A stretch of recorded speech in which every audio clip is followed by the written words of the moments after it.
lights are off. Flying through the hallway like a disco moth. Hitching to the couch, then I loop through the fan. My tiny whoops grooving like a funky jam. I dip through the doorway, spin by the cat, bounce off the toaster, yeah, I meant to do that. Neighbors knocking, saying, what's that sound? It's my brush motor soul train getting down. Flying through the curtain, dancing on breeze, freestyle funk in my living room with ease. Tiny whoop magic, bumping every wall. I'm the James Brown of flight, can't stop it all. I got LED strobes and a shag rug trail. I'm looping through the lava lamp, leaving a tail. My whoops got rhythm, my sticks got soul. I'm the pilot of the party. On a roll, TV remotes a gate, the lamps are dive. I'm flying like it's 7.5. No GPS, no rules, no shame. Just a funky little quad in a soul train frame. We fly that flow, grab that gap. No time to nap, no time to nap. Hit that roll, funk and control, bounce that wall, we fly it all, we fly it all.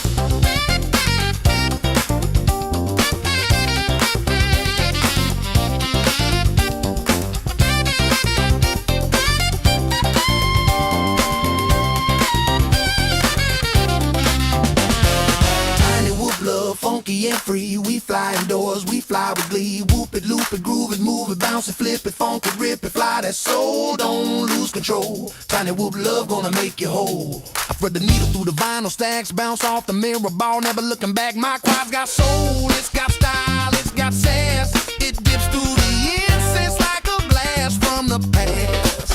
I'm flying figure eights through the lava lamp glow, dodging house plants like a funky pro. My whoops got rhythm, my sticks got heat. I'm the pilot of the party with the grooviest beat. I loop through the hallway, I dive by the broom. I'm the disco ghost in your living room. I hit that split that's over grandma's chair. She just claps and says, boy, you got flair. I'm flying freestyle with a velvet touch. My quad so smooth it don't need a clutch. From the shag rug to the ceiling fan, I'm the funky little fly with a master plan. The curtains dancing on the breeze, freestyle funk in my living room with ease. Tiny whoop magic bumping every wall. I'm the James Brown of flight, can't stop at all.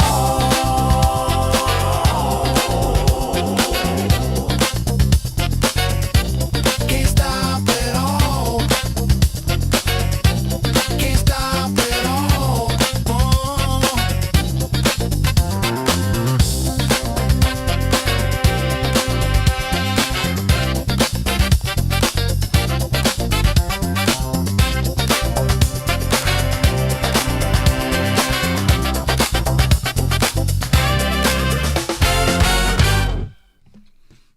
Greetings. I gotta go get my water bottle. Hold on. I'm gonna finish chewing.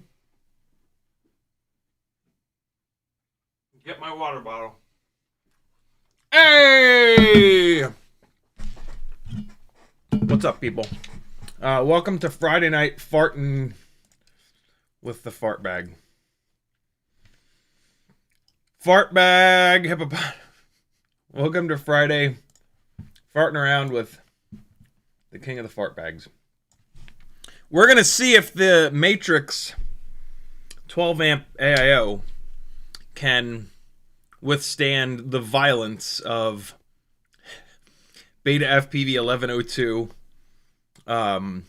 22,000 kV motors, but the hot ones, the new hot higher kV but look exactly the same motors, and 2015 propellers.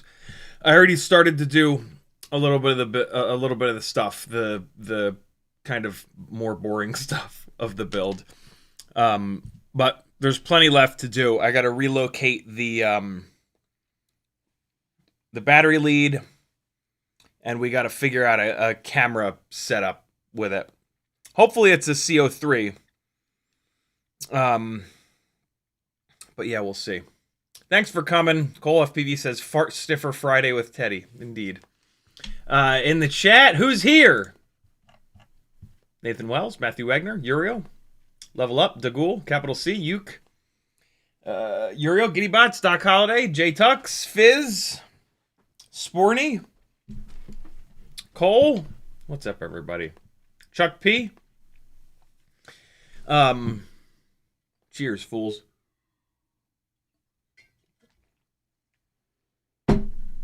If you're drinking a drank your drank, yo. As soon as this stream is over, I need to pack for Sloss. I'm going to Sloss Drone Derby tomorrow. I'm going to wake up as early as I can. It's going to sort of depend on whether or not I can get any goddamn sleep. Drive over there, fly for a little bit, talk some shit, shake some hands, smack some babies, and head back. What town is it in? Look at this. Sloss Drone Derpy. Derpy. Sloss Drone Derpy. Birmingham. Birming. There we go. Birmingham out. Oh, okay. Woo! It said 160 miles. I got scared for a second. 3 hours and 8 minutes. That's not too bad. Ooh, tomorrow's going to be a long day, though. So I got 6 hours of driving total. Yikes. I'm going to be a mess on Sunday. Sunday stream is going to be struggle stream. It'll be worth it, though. It'll be worth it. Kiss some hands, shake some babies. That's it. Thank you, Cole. Ailtop says, what's up? If you want to talk directly to me, type at CiottiFPV in your chat message. Otherwise, I'll respect your privacy and leave you the hell alone. Just in case you're talking some shit, you know? We're also going to fly some batteries. I'm going to fly 4 batteries. You're going to fly 6 batteries. That's not true. I'm going to fly 6 batteries. Here we go. I'm going to put 2 280s on the charger. So the 2 most interesting batteries to me at the moment are the Weebleed 340s and the Lava V2 280s. And we're going to fly both of these tonight. Yeah. Did a battery testing with these guys a couple streams ago, and they did awesome.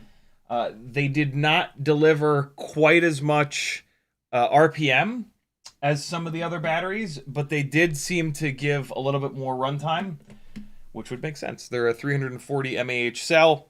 The C rating is a little bit lower than the older Weebleed black batteries, and so that would explain why we're getting a little bit less RPM, but still makes great power. Like, it's not, you know, if you want more milliamp hours with those batteries, you can kind of just go up a step on KV. If you're doing a Weebleed 32,500 KV, bump up to 40,000, right? If you're BetaFPV 28,000, go up to 30. And you can enjoy the extra milliamp hour of that battery. But if I'm totally honest, those BetaFPV Lava V2 280s are really just tickling the shit out of my pickle. I don't know if I'll ever be able to say that without laughing. It's just such an awful thing to say.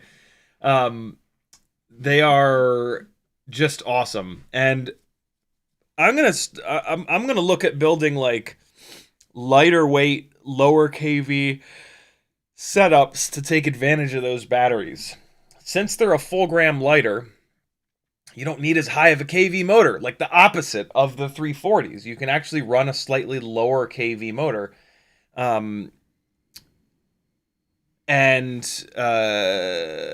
Yeah, not break anything. So super exciting, man. I love it. Maybe like an Air maybe like an Air 65 build, but in the Cockroach V3 frame to slow it down a little bit with like 32,000 kV weed lead motors, right? Something like that. Uriel's trying to figure out who cut the cheese. Uriel says the eagle comes tomorrow when the postman rings twice. Nice. What happened? Something happened. I wanted to tell you guys about. Oh, I flew. I can't believe I deleted the flight video, but it wasn't great. Where the hell is it now? Where did I put it? There it is. I finished and flew the Siren F3. Now with these RC Power 1404 plus. What's the KV on these? 4600 is it? 4680 kV motors. And it's really, really good. You know what's super funny is like, so I start flying it. I'm like maybe 30 seconds in. And it's fine, and it's okay, and it's normal. But there's a couple instances where like I hammer the throttle, and it doesn't just go leaping up into the air. And I'm like, oh, is this like, are these motors kind of underpowered? And then I lay into the throttle, and it just goes, right? I've gotten very used to these super lightweight 2.5-inch, 2-inch builds. That I'd begun to equate power with that like instant acceleration. Something that's 260, 270 grams, it's not going to accelerate that quick. Like unless it's super overpowered, you're not going to get that like incredible acceleration. But what something like this does compared to something like this is this keeps accelerating. You hammer one of these little guys and it goes from 0 to, let's say, 60 miles an hour is my guess as to how fast this can maybe go full stank. It goes from 0 to 60 very, very quickly. Probably quicker than this. That probably gets to 60 miles an hour quicker than this. This will lag behind a little bit, but then this will just keep accelerating all the way up to like maybe 80 or even 90, maybe even 100. And so, yeah, I'd never really... These are so similar in the way that I've been building these for the past like 5-ish years. It took me a while to figure it out, but their performance is so similar to a 5-inch build in terms of like a lot of that stuff, like the acceleration, the top speed, that like it's weird. I never necessarily noticed that difference. And tiny whoops are like a whole different kind of thing. I was really happy to have sort of noticed that difference between these two. That's pretty cool, and that kind of helps me continue the ultra lightweight builds, and it helps, and it has me kind of thinking like, do I go with a little bit more of a powerful motor on this? Also, I've got the new Quadmola 03 side plates on here, which move the camera forward a little bit. And the top plate is officially out of view, just barely, but the top plate is out of view with an 03 camera, and a bunch of up tilt, like 25 to 30-ish degrees of up tilt. So yeah, these new side plates are working really, really well. Shout out to Quadmola for doing those and making them available on their website. So yeah, I'm gonna bring this to Sloss and probably leave it on the top of a fucking grain silo or something. Obviously, hopefully not, but yeah, I'm looking forward to flying this hard over there. In Birmingham, Alabama, I ended up doing a bunch of stuff to this, actually. I changed all the TPU over. I rotated the flight controller around to make the wire runs a little bit better. I changed the antenna setup. It used to have double walk snail antennas, and those antennas are not really very good. So I've gone to a proper DJI 03 antenna. It's a naked 03 setup. I actually forget what this weighs. Again, Siren F3 split frame. Split base plate. Very, very cool frame. Dry weight is 173.4, which means it's going to be 270 with a battery. 276.6 with a 4S 850, which is beautiful for a 3-inch propeller. I absolutely love that all-up weight. That is just perfect in terms of flight characteristics. It really gives it that that 5-inch feeling in terms of like power going up, float speed coming down, the ability to throw it over stuff at 0 throttle. That's really kind of the sweet spot, if you ask me. So yeah, came out really nice, and it's red and purple, so I like it even more. This battery strap is super duper overkill, but it says quad mola on it, and I'm not afraid of the extra weight that it's adding, so it stays.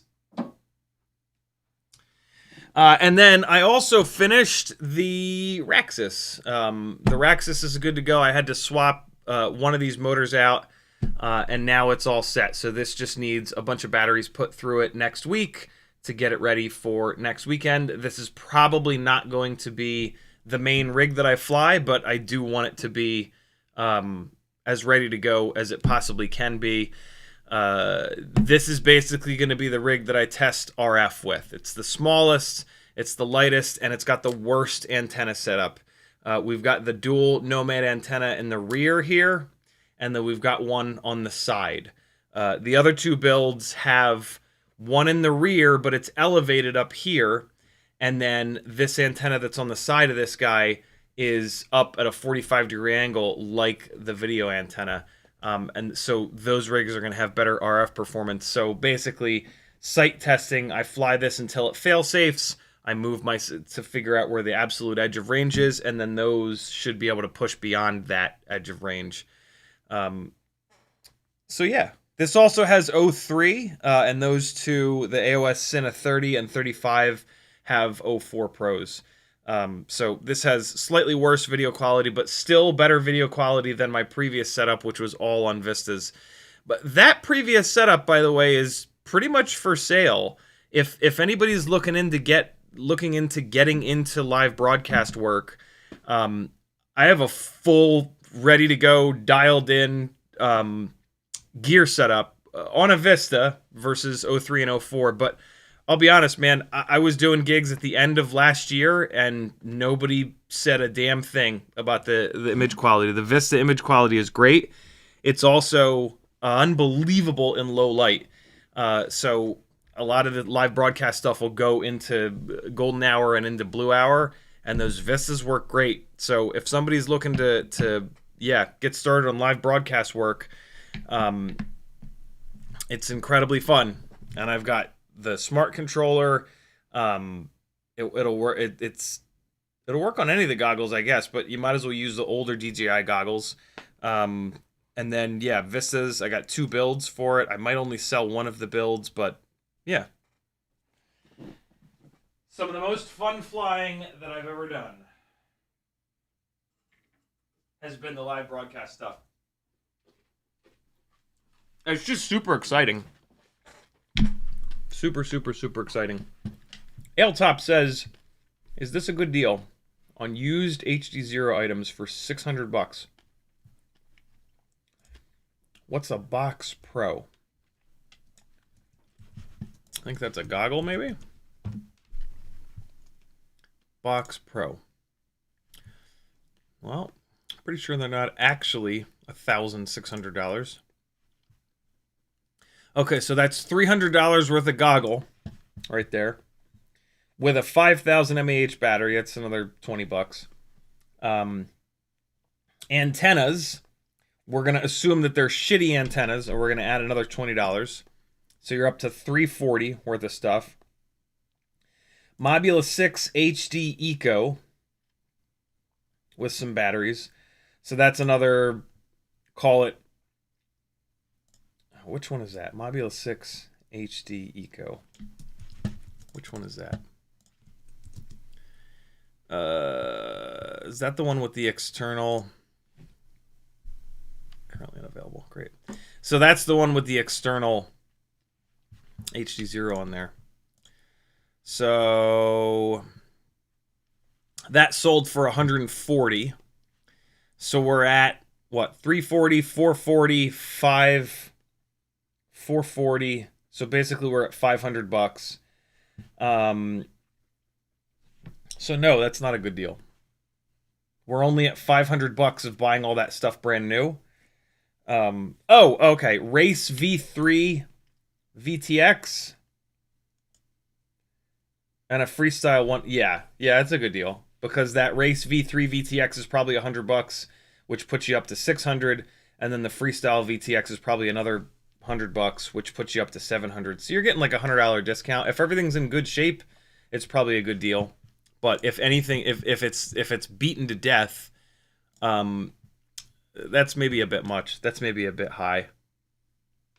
You can, I would ask for a discount on that stuff. And then you'll have a bunch of HD0 stuff, which is great for racing. I don't really understand HD0 for freestyle. I think analog and or like a proper digital system are a much better idea for freestyle. But that's just me. That is just me. Let's do some work over here, yo. Chat's a little bit quiet. Let's dive in and build some shit. What do you say? Hey, what do you say? Why is this so loose? Oh my god. Oh god. What's so loose on this? Stop being so loose, bro. Bro! Uh-oh. Has my mount shit its pants? Nah, it's fine. It's fine. Love to know why this mount is rotating so easily. That's a little bit weird. Oh my god, what the hell? What are you rotating on? Are you rotating on the ball, sir? No, the ball is rotating on the glip glop. Alright, hold on. So I need to loosen this. We're gonna spin it over here. And then I'm gonna overspin it a little bit. I'm gonna crank it really tight. And then I'm going to tighten it down. Get it to level again. There we have it. There we have it. Oh, yeah. Well, that's the stuff. Okay. Let's tilt this down a little bit. And we're back. So, this is a Baby Turtle V7 frame. BetaFPV 1102, 22,000 kV motors. These are the brand new version of these motors that make more power than the older versions of these motors. They didn't change anything on the motors. You can't tell the difference by looking at the motors, but if you buy, like, so this set of these motors for me came with a, they sent me their Air 75 setup for 04, and they had those motors in it. And they're awesome. The other option for motors on this particular build would be the Gep RC 1002 25,000s. I don't know if you would necessarily need all that kV though, so you might end up motor limiting those down, but those are the other really good choice in motors. This is the new BetaFPV 12 amp Matrix 1S AIO. This I pulled out of the Air 65 that they sent me. Felt weird kind of pulling that thing apart, but the words eluded him.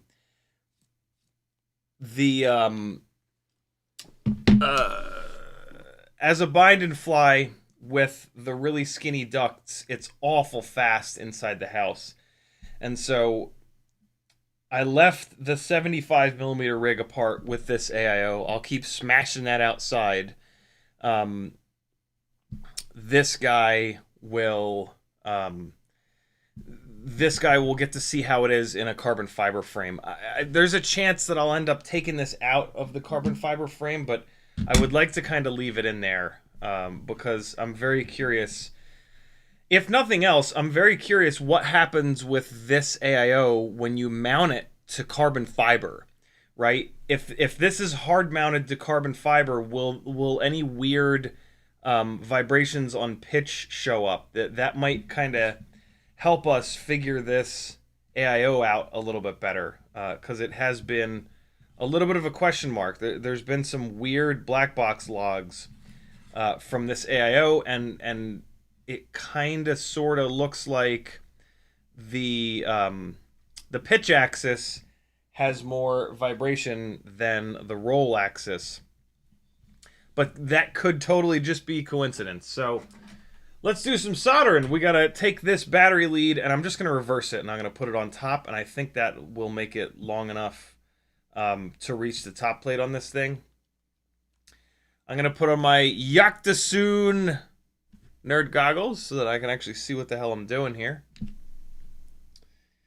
The other alternative is to go to a regular battery strap. Sorry, not battery strap. Plug. Battery plug. But I'm not sure. I definitely can't run these. These are the 2S battery loops. This is the top plate for it. So I need to grab real quick the bag of baby turtle stuff, which is right here. And so there are a couple different print files for the battery loops. These square ones are for 2S. And then there's these obviously rectangular ones. These are for the 1S batteries. So you can probably just run one of them. I feel safer running two. So there we go with those. And cool. I don't think I need anything else from in here. I'm going to be able to reuse this. Oh, well, this ain't going to work with a CO3. Do I have a... Oh, hell. I hope I have a CO3 mount. Oh, balls. Baby Turtle V7 and Pro. That's not the right mount, though. So, some of the Baby Turtle frames have different standoff widths.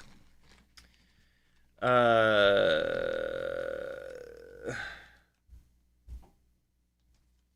have a little bit of a hard time kind of keeping them straight. There are a bunch of different versions of the Baby Turtle. Yeah, it's hard to keep them totally straight in my head, but let's just grab a bunch of these camera mounts out. This is the 04 Pro camera mount. We don't need that.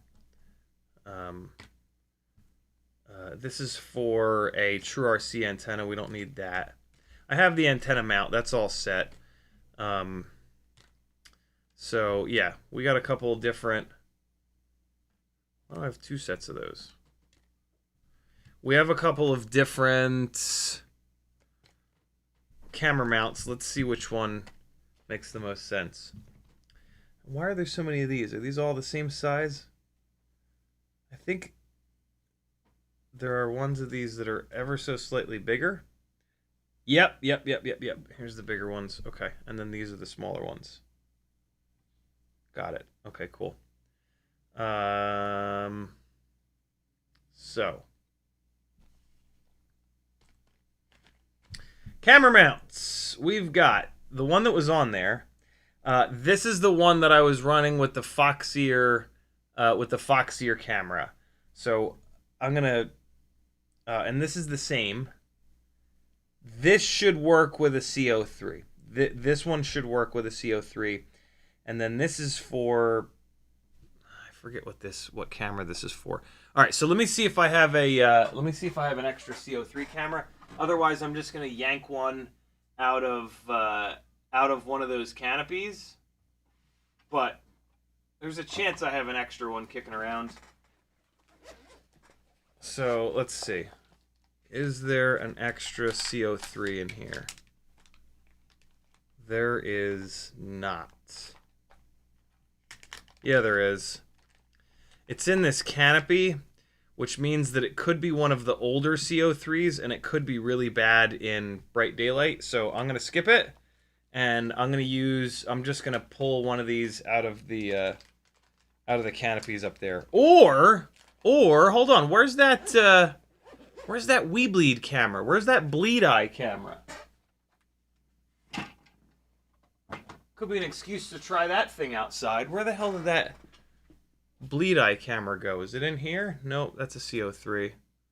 That's a CO3 as well. Oh, it's here. Here it is. So this is the Bleed Eye camera. It's got the right plug on it. Let's do this. Let's do this Bleed Eye camera.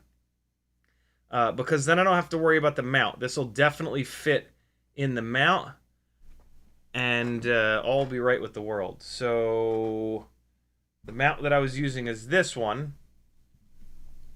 Or was it this one? Oh, God. They might be the same thing, though. Matthew Wegner says, someone should design a print for an FPV camera finger mount for comically disorienting POV bench work. Shit. All right, so what's the difference between these two? Probably nothing, but one of them's taller. One of them's taller than the other. So let's line it up and see which one's which. This one is plenty short, and that one's even shorter. Okay, so either one of these will work. Is the standoff width the same? Yeah, the standoff width is the same. I think with all of these. Yeah, the standoff width is the same all of these. And so the only difference between these two, I guess, is the height of the front standoffs. They look like they're the same up tilt. So we'll use the one for the taller standoffs, I guess. Yeah, should be fine. Okay. So we got that going on, which is nice. Let me put these away and put this away as well. All right, good. So this guy, let's see how the Bleed Eye fits in there. Oh, shit. I forget what direction is up on the Bleed Eye. Is it... Shit, I'm going to have to plug it in to figure that out. Let's see if it's long enough to fit in this mount here, though. That's going to be one of the potential issues here. So let's just push it in. Now we're good. That fits in there really nice. Let's get it rotated a little bit. And yeah, there's a little tiny bit. There might be a little bit of purple in the corners, but it shouldn't be too bad. And I might even be able to just force this in there a little bit farther. Yeah, not bad.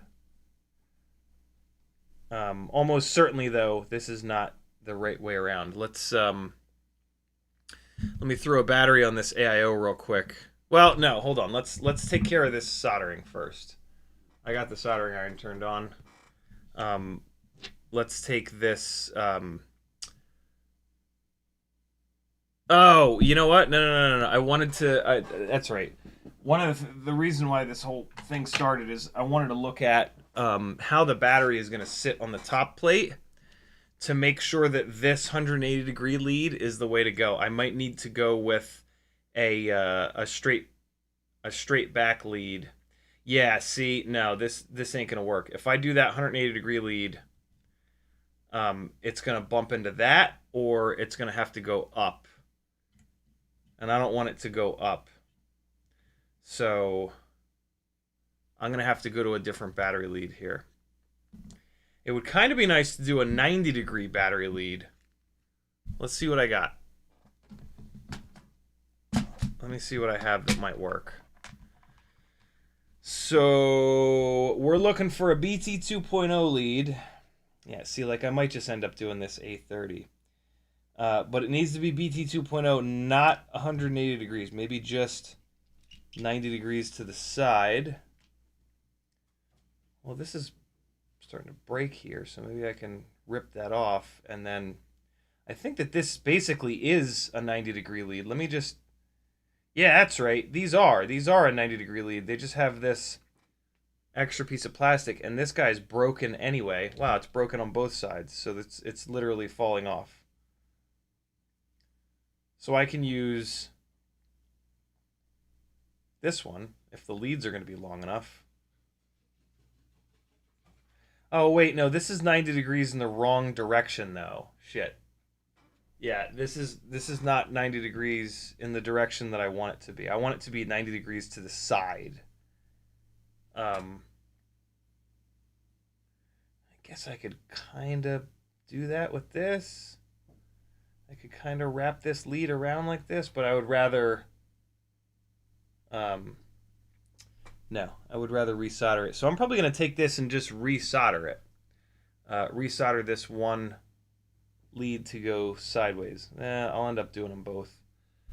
Unless there's another BT 2.0 plug in here that makes more sense. But it doesn't look like there is. I mean, my other option is just to use a naked BT 2.0 lead, but the pins are kind of long on those. I don't really need the pins to be very long. These are kind of perfect. So I'm gonna do this. I'm gonna repurpose this as 90 degrees to that in that direction. How's that sound? Okay. So we're gonna use this. Hopefully it's gonna be long enough.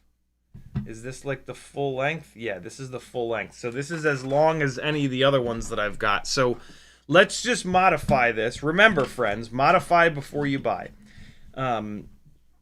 No, it's modify before you fix. Shit, and I forgot to get...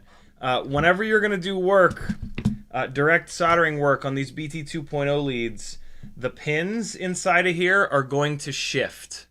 And so you need to plug the opposite side into this to keep that from happening when you're going to be soldering to it. So make sure you have one of these. Next time you throw a battery away, if you don't have one of these, cut it off of the battery. Break the piece of plastic off, and you can cut this off, and you need to put it in there so that it holds the pins straight.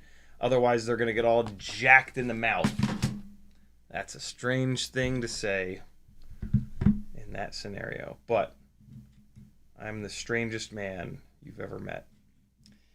So we're going to put this up like this, and then I'm going to take this other OmniFixo, and I'm going to grab this OmniFixo with it.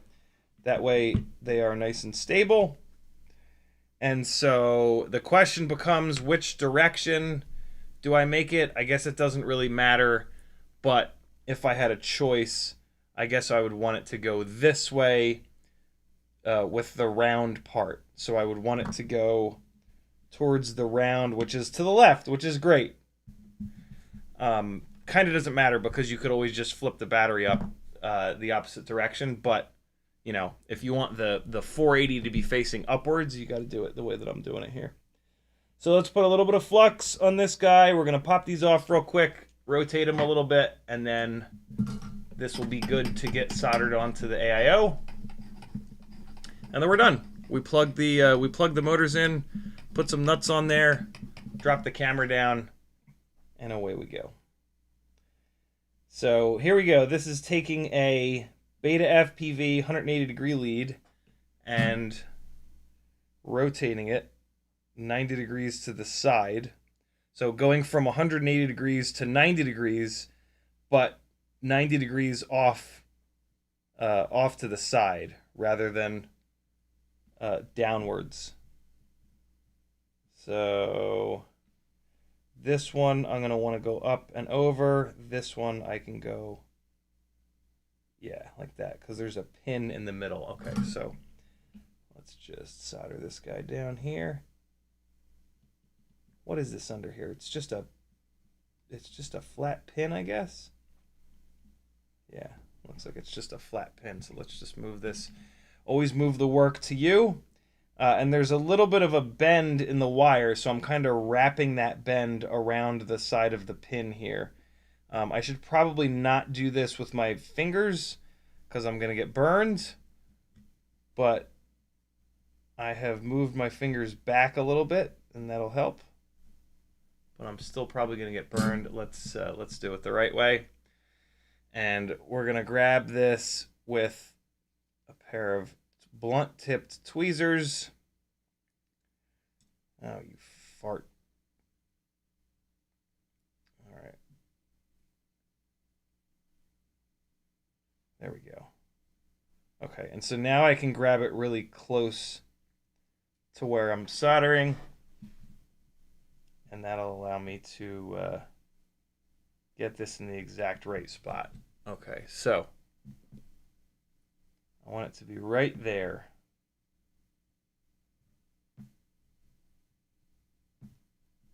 Yep, that's it, right there.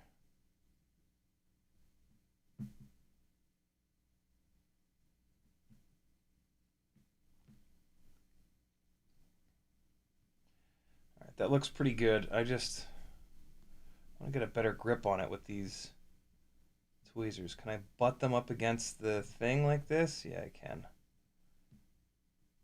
Yeah, okay. All right. So what I'm doing is I'm pushing the tip of the tweezers into the battery lead so that nothing is going to move here. The problem is it keeps moving in the OmniFixo. God damn it. Okay, so let me take this second OmniFixo jaw and I'm going to jaw it on this jaw. Got all that? Here's what I'm going to do. I'm going to rotate this down like that, and then I'm going to take this other one and I'm going to grab it like that, and so now they're going to grab left and right, and that, oh, that's way better. Yeah, that's way better. The plug is not moving around in there anymore. Cool. Again, move the work to you, not you to the work. Okay, so there's the little angle in that guy. And so we put it here, and then I'm going to grab like that. Beautiful. That's what I was going for. All right. There's still some flux left over, but I'm going to tin the tip of the soldering iron, which just means I'm picking up a little bit of solder on the tip of the iron, and of course, everything just moved. Let me reset here.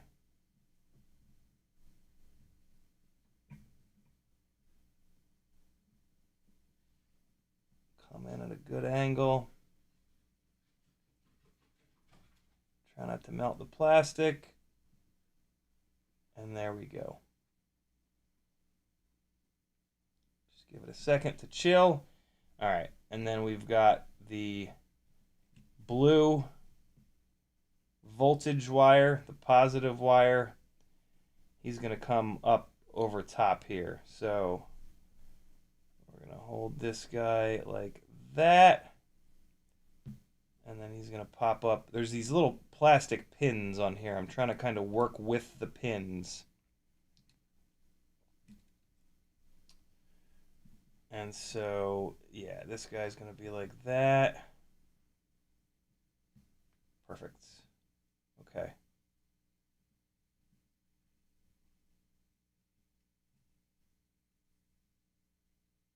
There we go. And so now that joint is not shiny, but it's smooth. Oh, shit.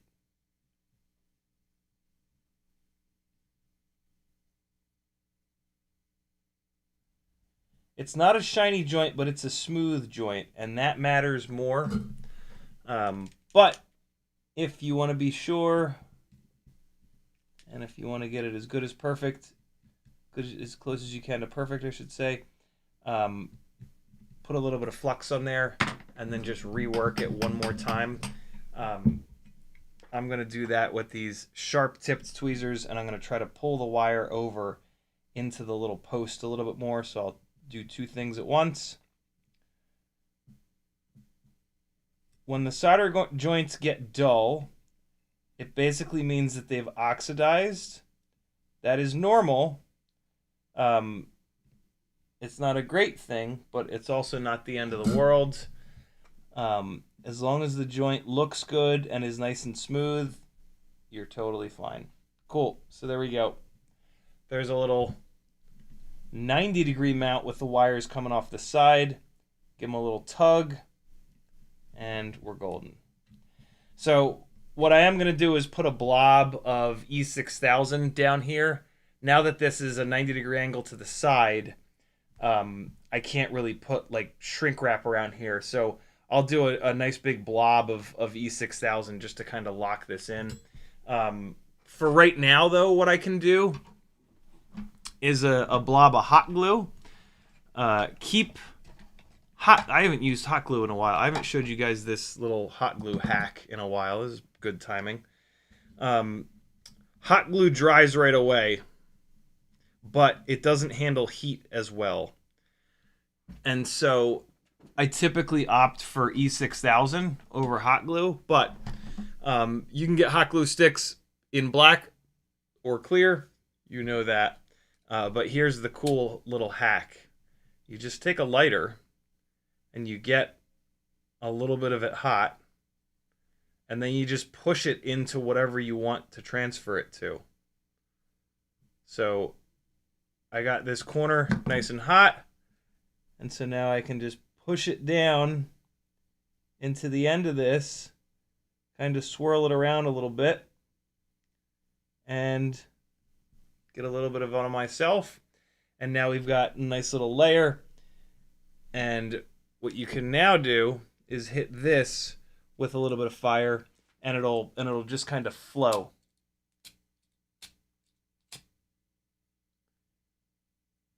And so it got like a little tiny bit ugly, so I can just bring some heat in, and it'll sort of flow down and make a nice round little cap. And there you go. Now we're protected. Doesn't even look that bad.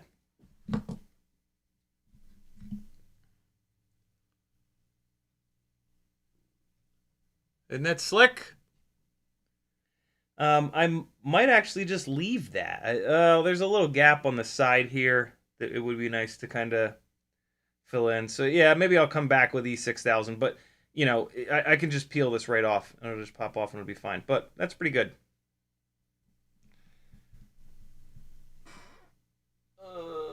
Okay, so I think we're done. No. I gotta put this onto the AIO. Wishful thinking that we were done soldering. All right, so we're gonna put a little bit of flux on here, 1 and 2, and ground is by the grommet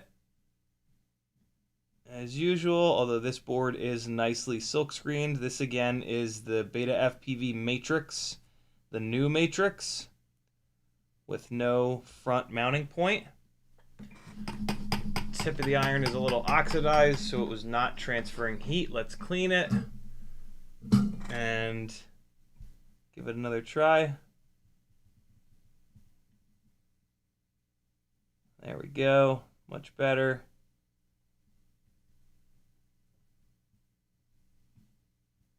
Okay, we got one. So I like to do the positive lead first. That's going to dump a bunch of heat into the circuit board. You're going to then come back and do the ground, which is more difficult, but there's already going to be a bunch of heat in the ground plane, so it's going to be made a little bit easier. And now we're going to go right in and see if I can just kind of sneak this one in. We've got a bunch of heat in the board already. Ground in BetaFPV's world, ground is white, voltage is blue. And so I want this to go up and then come over. And so we're going to do the ground first, which means coming in like this. So I'm putting the tip of the soldering iron on the bottom of the through hole. And I'm waiting to see it go liquid. Let's actually pick up a little bit of solder to make that heat transfer happen a little quicker. There we go.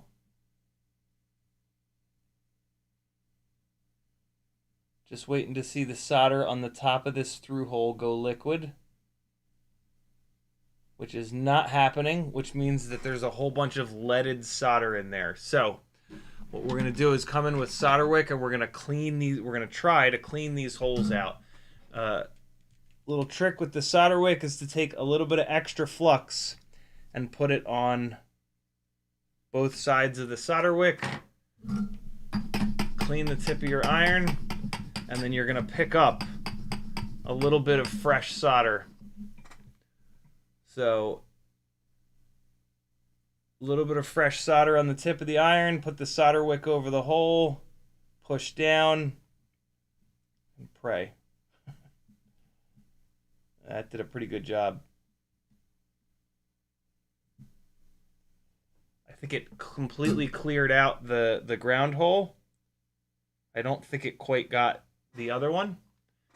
The ground hole is the one that I was having problems with. So, yeah, it totally cleared out the ground hole. I might as well get it out of the other one as well.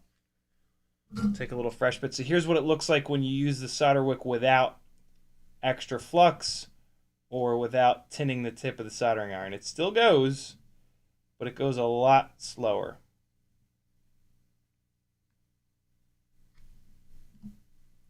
There we go. It's looking pretty good. There's the end of John Wick. Turn this guy around and use the back of it. Hold on.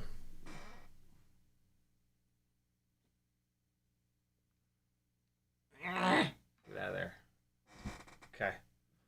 So let's use a little bit of flux this time because I want to make sure that this ground hole is completely emptied out. So there's that. Okay. You just basically look like you'll see the solder wick go silver. Like you'll see it absorb the solder that you're working with.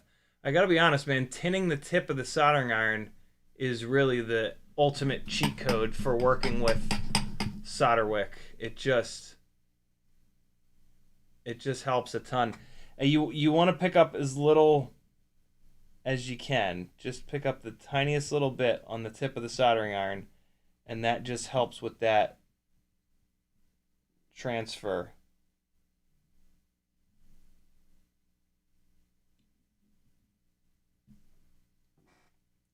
There's one really stubborn little bit of solder in that hole. So here's what we're going to do. We're actually going to plug the hole back up. And then we're going to remove everything from it. So I'm going to pick up a bunch of solder on the tip of the iron, and I'm just going to glomp it down into this through hole. And that's going to mix leaded solder with lead-free solder.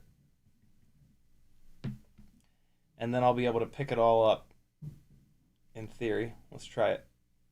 Here we go. Yep, it's coming out.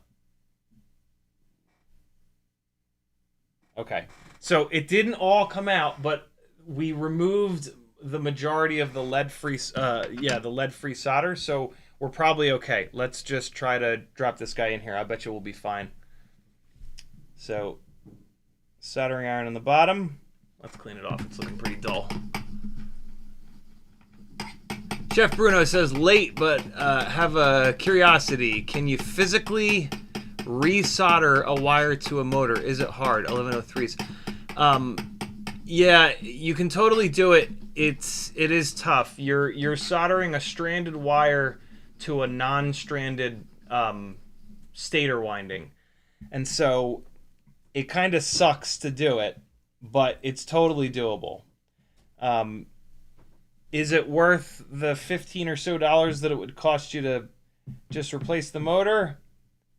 Maybe not. That's that's the tough question right there. But it is totally doable. It is gonna frustrate the shit out of you,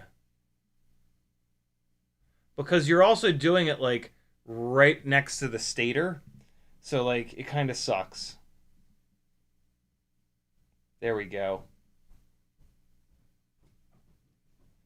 All right, so we have a pool of liquid solder. Well, we had a pool of liquid solder before I started screwing around because I did not have the wire ready, which is what I always tell you guys to make sure that you have before you put the heat onto the pad. So, as always, do as I say, not as I do.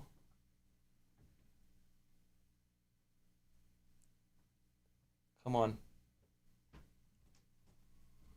Okay, so the problem I'm having is the wires are fanned out a little bit. So we're going to take this here. They won't go through the through hole. We're going to push down. We're going to rotate. We're going to push down. We're going to rotate. We're going to push down. We're going to rotate. What we're doing is bundling these wires together so that they're a round bundle of wires rather than being a flat bundle of wires. If it's a flat bundle of wires, it won't fit through the through hole. Okay, that looks much better. So let's do it properly this time. We're going to get the work ready, get the wire ready in position without the blue wire being an asshole. And now here we're going to go. Let's see if, yeah, there we go. Now that we've got leaded solder in here, it's all set. And so I'm having that same problem again. Let me just persevere a little bit.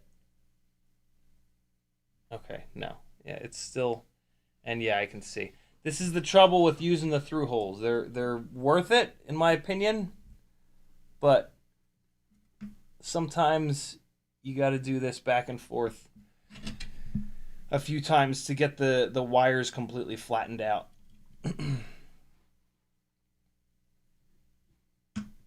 All right, let's clean the tip of this soldering iron. It's getting really dirty, and we're going to get it on this one.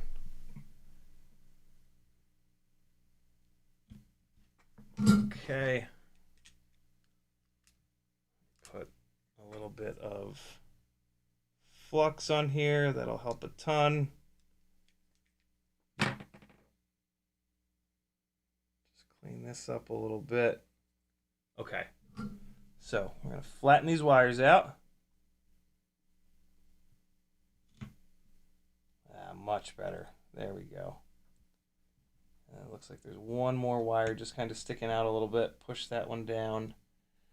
And see, you're just looking at it and just rotate it around and see if they're, you want them to be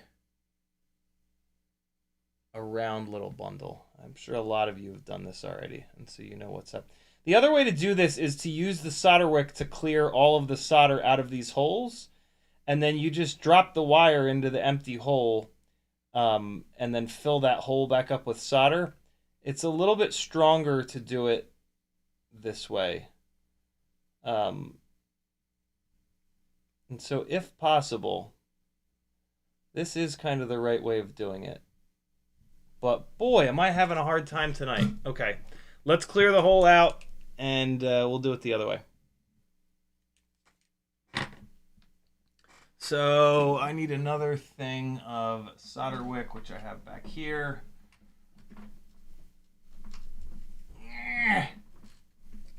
Come off of there, fucko. There we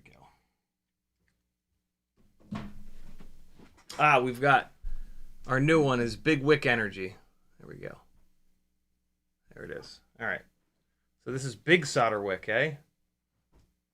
Oh my God, how the hell am I going to get it out of there? It's all tucked in. Big Wick Energy coming through. There we go. All right, big solder wick. Big wide solder wick. Okay. This one means business. Solder wick can be a little bit finicky. I've used it quite a bit, but it's, yeah, using it on small work like this, it can be a little bit annoying. Just keep at it, though. You'll figure it out. Every time you have to use it, you'll learn it a little bit more. So there we go. I just picked up the tiniest little bit of solder on the tip of the iron. Get this in position, and now, oh my God, yeah, buddy, that cleared the shit out of that hole. Okay, and now cut this off. This is toxic waste. And all right, let's come back in, and then I'm gonna get caught up on chat here. So now that I'm using the holes, I need access to the other side of the board because I'm just gonna mash the wire through the holes. And then I need to add solder to the other side of the board. So we've got the...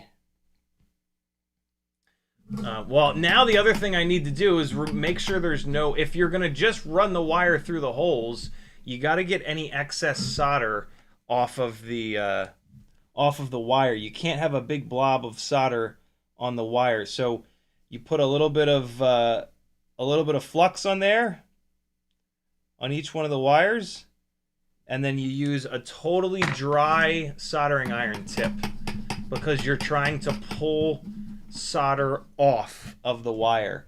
And now you just basically do the same thing. You put it flat, you hit it with some heat, and you pull outwards. But then you're going to rotate your soldering iron. And you'll see there's a nice blob of solder on either side of the soldering iron now. And you'll be able to see the individual strands of wire. Now you got to one more time make sure that the bundle of wires is round and it's not flattened out. And so there, that's looking pretty good. Now we're going to do the blue wire. So just push down with a part of the soldering iron tip that doesn't have a... Well, I should just clean it. Clean the tip, make sure there's no solder on it. And then same deal. Push down and then pull outwards. Rotate the tip. Push down. Pull outwards. Solder travels towards the heat. And so that's what you're taking advantage of here. You're taking advantage of the solder wanting to come with the tip of the soldering iron rather than stay on the wire. I wonder if that's enough. Let's just take a little bit more off. That's better. There we go. That took a nice little blob there. And now one more time. Okay. All right. The ground wire, I can already tell it's not round enough. It's a little too flat to go through the hole. Beautiful. There it is. I think that'll work.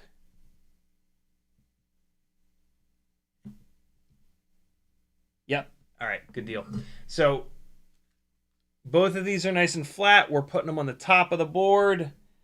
You can try to put them both through at this point or not. This is going to sit down like that, so I'm going to put it right like that. There we go. There's one going through the hole. See if I can get them both.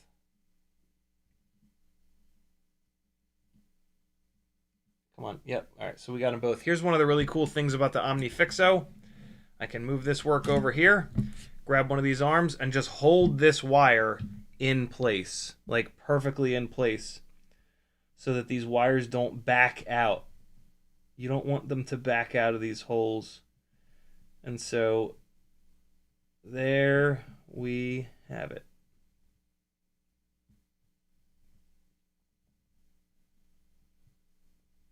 I'll lift this up a little bit because I want these wires to have sort of memory going upwards and outwards to clear the frame. There, that's looking good. Cool. Both wires are all the way through. Now it's a total cakewalk. Now we can actually hold the solder in our offhand and just add solder, because you do need to add solder to this. So I'm going to come in with the tip of the iron. I'm going to tin the tip of the soldering iron after I clean it, because it's all oxidized and dull. Okay. So we're going to add a little bit of solder here. Come in on the back side of the wire, and then I'm going to push solder into the little through hole. And now you got to be patient because you're waiting for that solder to go down into the through hole. And that looks kind of okay. There's a little bit too much solder on there now, though. So what I did is I just flipped the soldering iron around, and now I, again, use the heat of the tip of the soldering iron to pull a little bit of that solder off of there. And I'm going to do the same thing one more time. I'm just going to get this hot real quick and just use the tip of the iron to remove a little bit of the solder. That should be all right. We're going to do the ground, the voltage.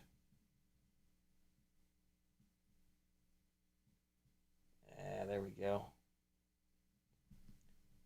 All right, cool. I do need to remove just a tiny little bit more of the ground pad. So let's just bring this soldering wick in here just for a split second. Perfect. Perfect, perfect, perfect. That just removed the tiniest little bit. Man, sometimes the simplest stuff will take forever. Dealing with through holes can do that pretty easily. But boy, are they strong. It's worth it to use them. There it is. Okay. Done. So, the wire is now going upwards. It's got a wacky little 90-degree on it.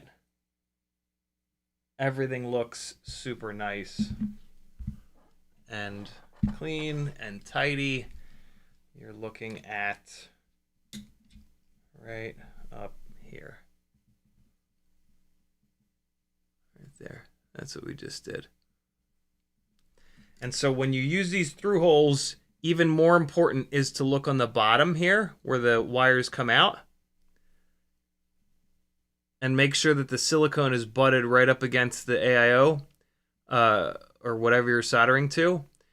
If the silicone is backed away a little bit, you want to make sure that solder penetrated all the way through. That's super important. You don't want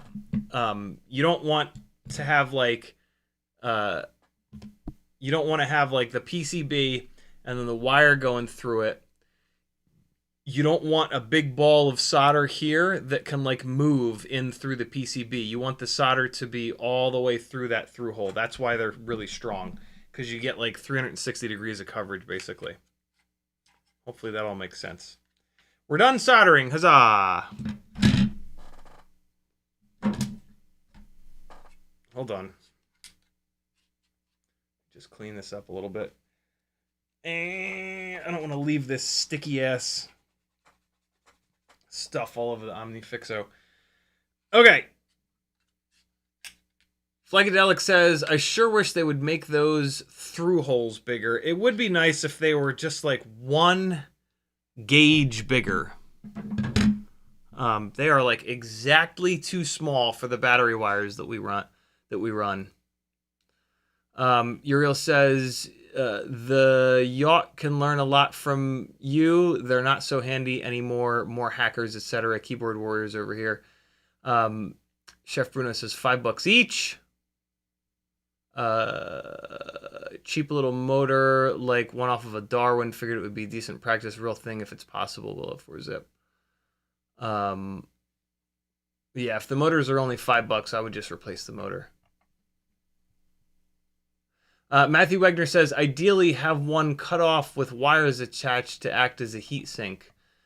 The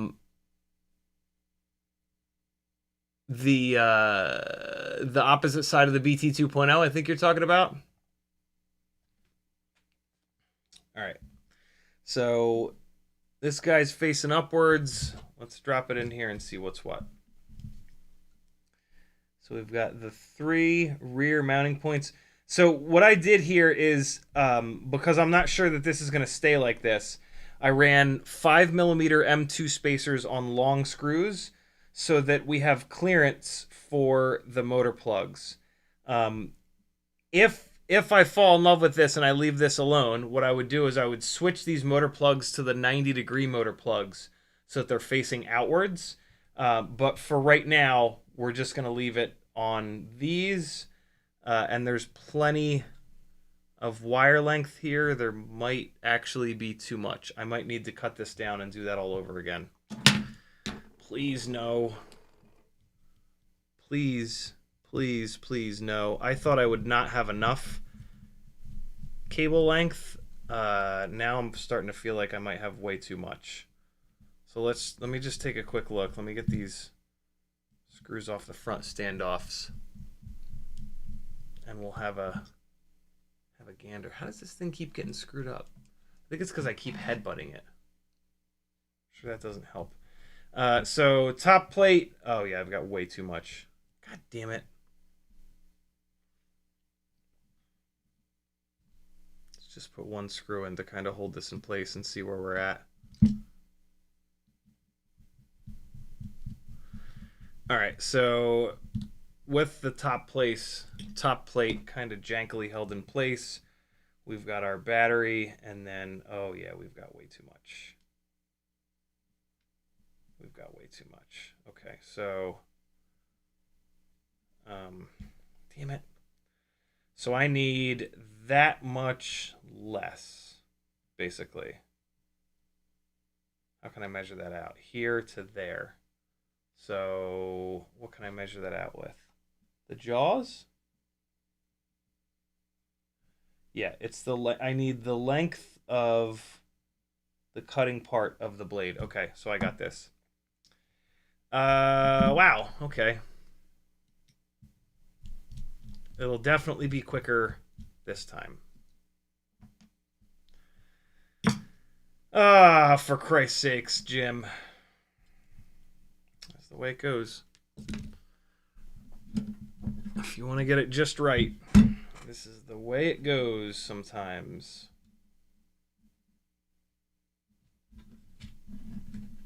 Okay. And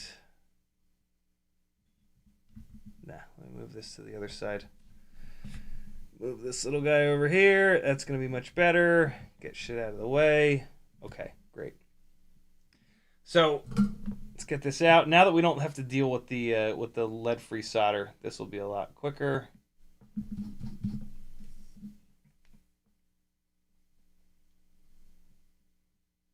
Okay.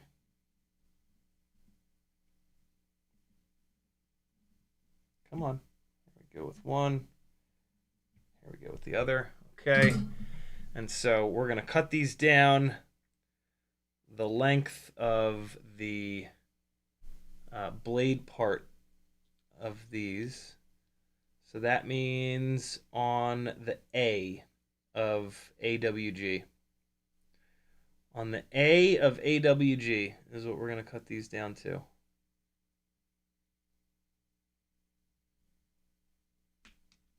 Cool. Boy, does that not look like a lot that we just cut. But the problem is, without cutting that down, the wire gets out in the props really easily. And I do not want that. Don't strip these wires like I'm doing it. Use your fingernails. It's way safer to do it with your fingernails. I'm being lazy. Okay, let's try this one more time. It'll be perfect this time, though. And so now these are just bare wires here. Normally we would tin these, but since we're using through holes, what I'm going to do is just spin these up to keep them as skinny as possible. And then we're going to tin them while they're in the through holes. All right, there we go. And so top of the board is here.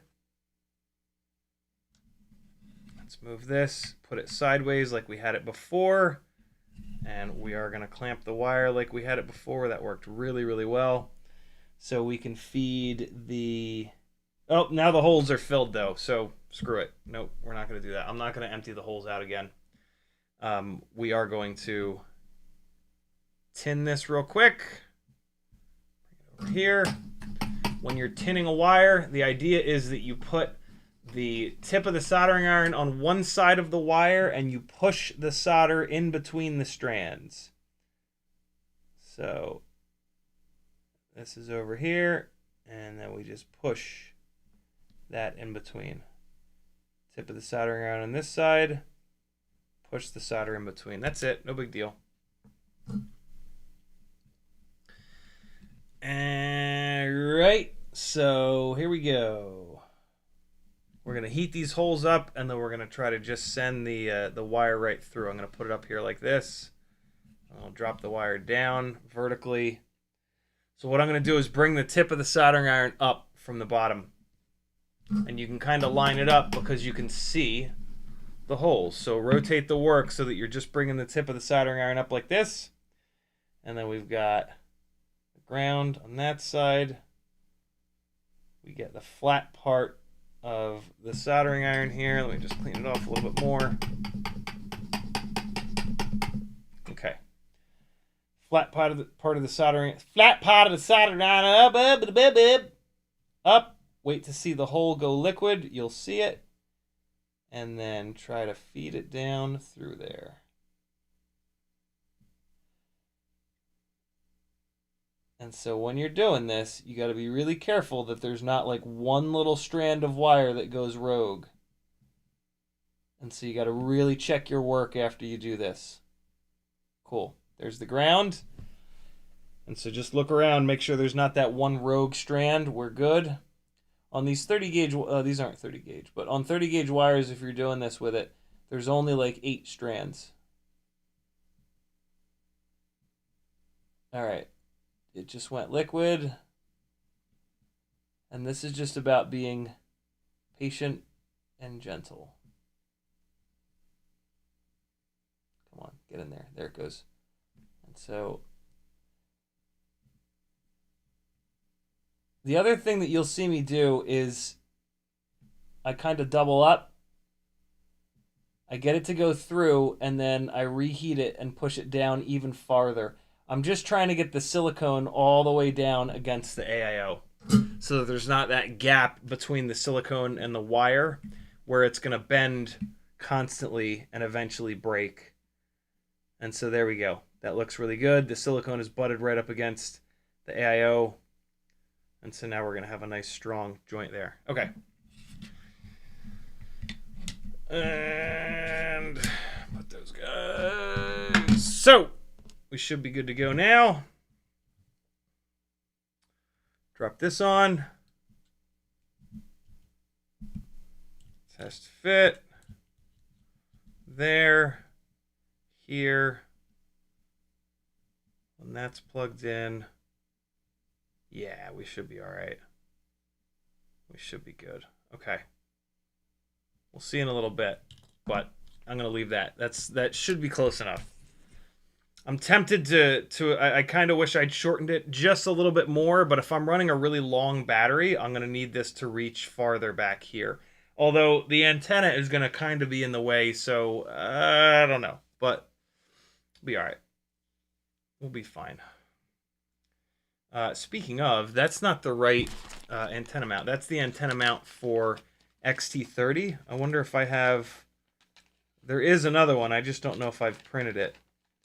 For the antenna mount without the XT30 holder. Doesn't look like I have one. That's okay. So what I'm going to do is just cut off the XT30 part of this because I don't need it. So we'll just do that and come in here like this, cut that, and then I can even cut this little top part. All right, so now we're good. Now we got a 1S antenna holder. Video antenna holder, I should say. Cool. Happy days. Okay, so next up is getting an antenna that's the right length. Every single one of these different AIOs puts the UFL in a different spot. In this case, this antenna cable is pretty long. We can swap out a shorter one. I save these longer ones. I kind of covet these longer ones for when there's a... for when the UFL is really far forward. It's hard to find these long whip antennas. This is one of the ones that came with a DJI 04. I could also go to an ORT Micro V and just hang an ORT Micro V out the top. Let's see what that would look like. I could also do this crown, but apparently this is pretty fragile. Let's see what an ORT would look like. That's too short. And then let me guess. This one's probably too long. This one's too long. Great. So I have all the lengths that... I have all just the wrong lengths. That's okay. Let's see where this guy puts me. No, that's a little bit too short. Oh my god, really? Hey! Is that one just long enough? Please be just long enough. Nope, it's the exact same length. Ugh. Why is everything either exactly too long or exactly too short? What about this singularity? Hold on. Nope, he's too short. Maybe not. Hold up. Nope, yeah, it's too short. I can tell it's too short.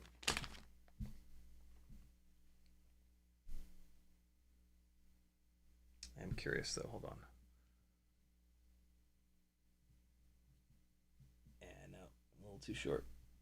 Oh well. God damn it, come on, do I seriously not have an antenna here that's the exact right length? There's like 7,000 antennas here. Let me check the little stash. Random Pac-Man says, I'm designing a PCB that lets you play laser tag with tiny whoops. That's awesome. Would you be interested in testing? It will display hits / lives in the OSD. I think you can get it under 4 grams. I don't really have anybody to play with, if I'm honest. But yeah, message me. We'll figure something out. That sounds really, really fun for people that have friends.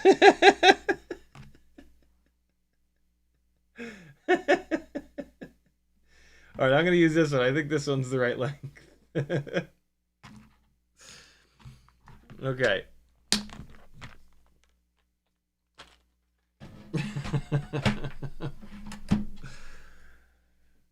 I've done the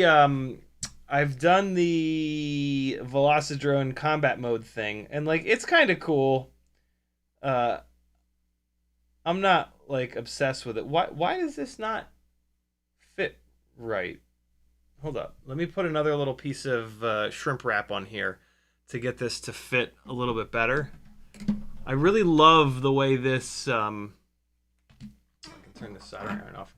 I really love the way this this little antenna holder grabs onto the shrink wrap, but for some reason the shrink wrap on here is just ever so slightly too small. So all I need to do is grab a second piece and just pop it on there, and it'll thicken it up just the right amount. So let's just go in here, and this is probably the right size here. Okay. Is that the right size? Yeah, that's going to be the right size. Don't I have any of the good stuff in here? Is this the good stuff? This is the good stuff. There's shrink wrap that has that's adhesive lined, and that's what I was just looking for. So let's just chop a piece of this good adhesive lined stuff, and I'll just throw that on there, and that should beef this up just the right amount. So we'll throw this up over here, and then right on there. Oh yeah. Oh yeah. That's perfect. I am going to just stretch it out a little bit to get it over the ground plane part of the antenna. The other thing that I could do here is remove the shrink wrap from the ground plane entirely and replace it and redo this shrink wrap, but that's too much work. We're going to do this the easy way and just leave this shrink wrap and just add a little bit to it. And yeah, I just want to get it up over there just a little bit like that. Oh yeah. This is looking good.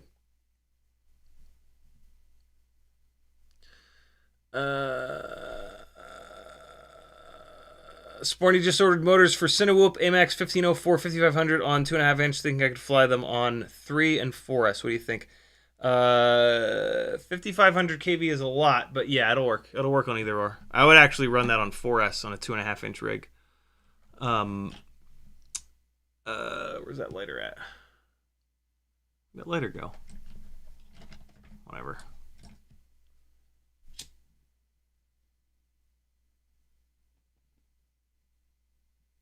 There it is. All right, and it's just thickening up that piece that was already there. And you can actually see some of the adhesive coming out, so this ain't going nowhere. Where are you going?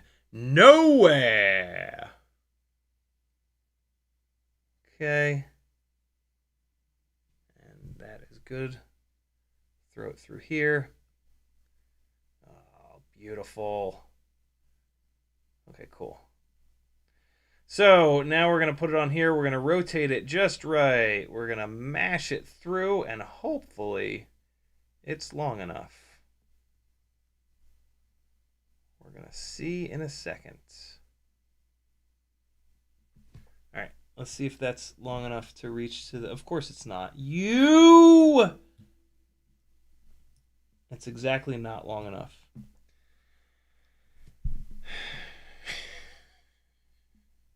God damn it. Oh, that was sketchy. I've got one that's too long and the others that are just... Oh! I can use this and put the ground plane inside of there. This is the Flywoo ultra lightweight antennas. And the ground plane is much smaller. And the ground plane will go right through there. And so now... Yeah. Yeah, cool. That's what we're using. We're using one of these. Done. Okay. And so we got this on here. We got to plug the motors in because we've got the downward facing motor jip japs and they just go smashing into the flinga flonga. So we're going to plug the motors in first here and then we're going to drop it down on the pegs. I am going to spin these motor wires up like an extra turn or two because I want to shorten them as much as possible. So let's just make sure that they're all the way coiled up.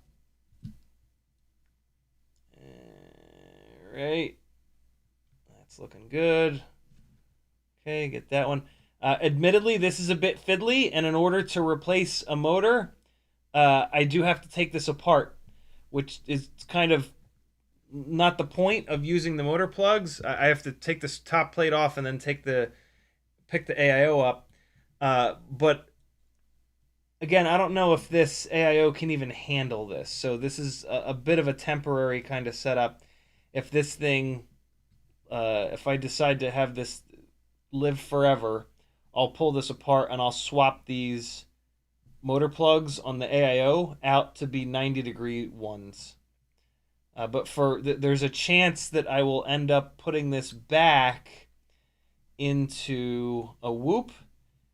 And so I don't want to change these plugs and then have to change them back. So we're just in kind of experimental mode right now. And I'm having a little bit of an issue getting this over far enough. There we go. Now I'm good. Now I'm not good. Come on, man. Fuck on there. Get on there. Are you too good for your home? Answer me. Oh boy, this is fiddly as fuck. It's because I'm trying to keep all these wire runs really short. I might need to pop these motors off, or maybe not. I think I just got it. There we go. All right, there's that one. This last one's going to be a real MFer, though. Or maybe it won't. Maybe it'll be totally fine. Let's see. Ugh. Come on, get in there. Get in there! Go! Go! Regular Friday night. Screaming. Get in there, get in there. Go, go. Come on! Get. You fart. Hold on. Let me see if I can tweezer it. I 9:30, eh? There we go. This'll do it. This is the one. Grab this wire back here. I just need to get it started, and then I can mash it the rest of the way in, but it's hard getting it started. She's mashing it. Oh my god, come on, snail.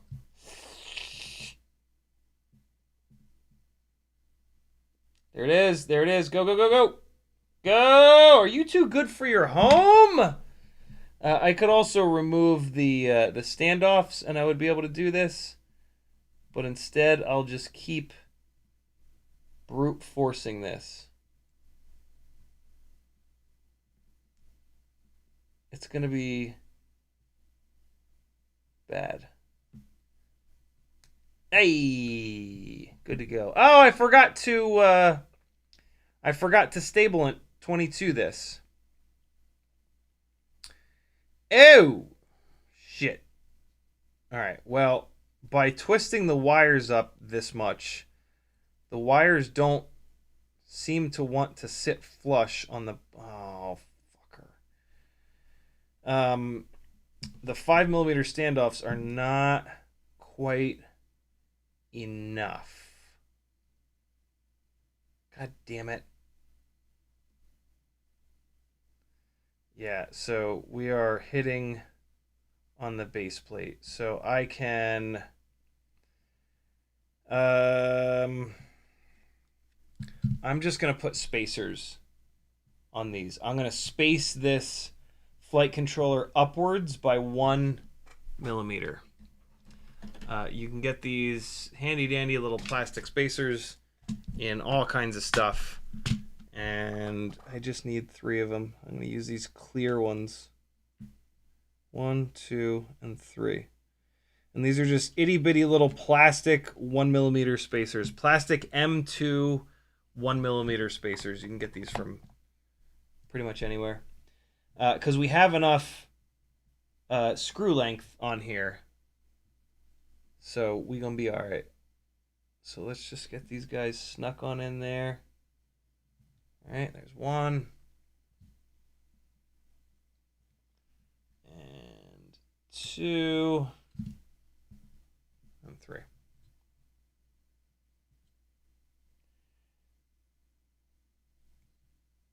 Again, a little bit of a janky fix for testing purposes, but this is fine. We still have enough thread up above the motors, and yeah, now we're good. Now we can get this sitting down there properly. Especially if I untwist these motor wires. What's happening is that the motor wires are twisting right on the base of the plug, and so there's like one wire that's mashing itself into the base plate. So what I can do is just come in here real carefully and separate the wires where they come out of the motor, just like that. There's 1. And yeah, like I'm twisting the wires more up here so that they can sort of untwist at the motor plug. I remember having to do this the other time that I had this almost exactly this build put together. What this is also going to do for me is it's going to make sure that these wires aren't mashed down, aren't basically hard mounting this AIO. I don't want anything to be pushing down into the bottom plate on this guy. So we just need to separate, just pull that wire, and then I'm going to come over here and I got to get this middle wire out. There we go. And so I can come in here like this. Jesus, get out of there. There we go. Pull that one. And then pull this one. Jesus, this is a bit of a faff here, if I'm honest.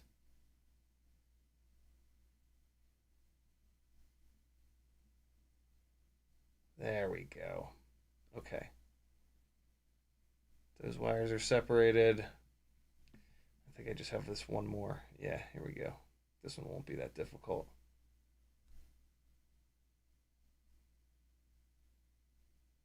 I'll show you guys what I'm doing in a second. Let me just get this knocked out.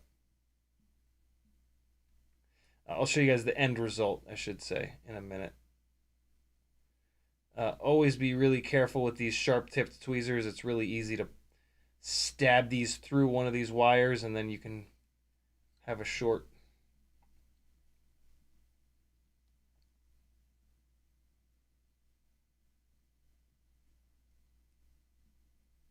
There, that's the stuff. Cool. So what I did is I fanned these wires out down at the base there so that they are flat. You can kind of see it on the bottom.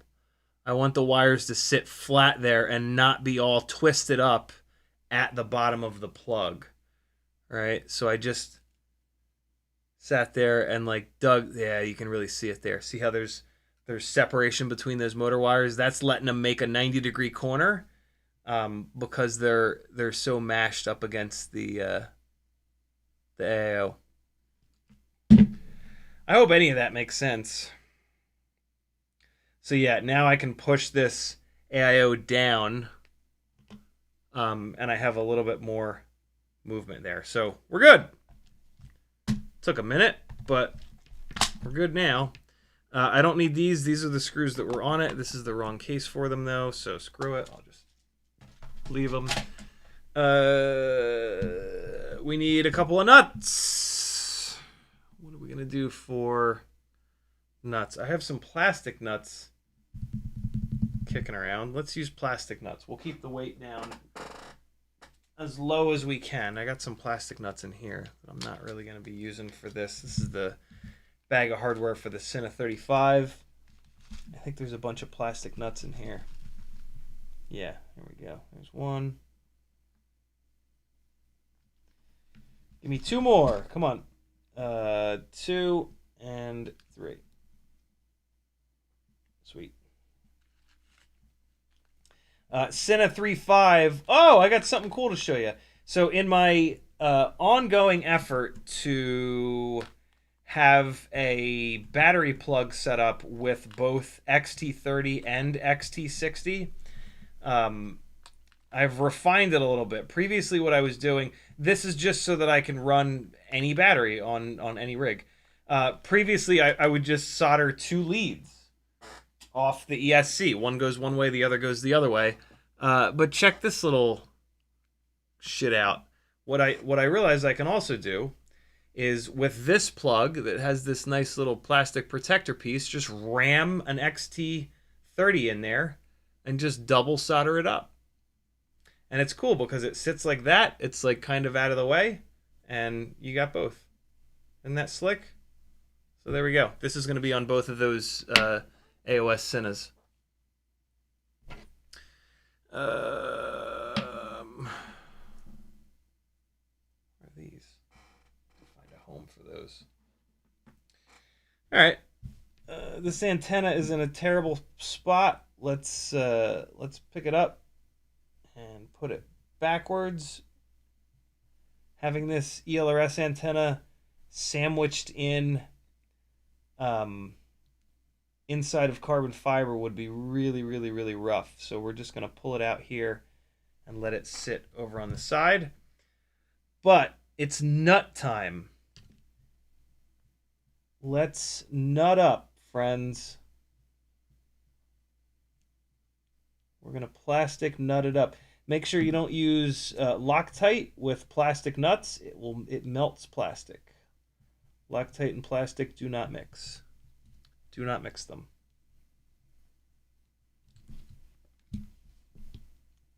Jesus. The aluminum Nylock M2 nuts are at least a little bit tall. These little plastic ones are very, very hard to work with. I'm literally rotating this one nut face at a time. That's pretty obnoxious. But luckily, we're only putting 2 threads worth of rotation on it. So there we go. All right. That's looking good. It's squishing the standoff a little bit. That's what you, the grommet a little bit, I should say. You don't want to like totally deform the grommet, but you want to squish it a little bit. That'll also keep the nut from backing off, typically, because the nut is gonna push down against the rubber, and it gets some sort of purchase. Okay, that looks great. I think the AIO is not pushing against the bottom plate. We may never know. But I have a feeling that it isn't. Cool. That's looking good. This is going to be light, dude. Plastic nuts, tiny short little cable here. Okay, so now this antenna holder goes on the back of the top plate. Like that. And now the problem we run into is the ground plane of this antenna is too far in there. I don't think this antenna is going to be long enough. I think I'm going to have to go back to the drawing board on the antenna situation. Let's just try, though. That sits there like that. Let's see if it'll... Nope, it's not going to reach.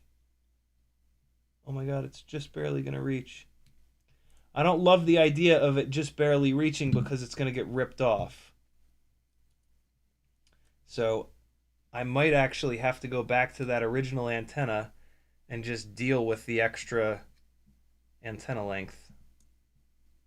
Yeah, nope, this antenna won't work. God damn.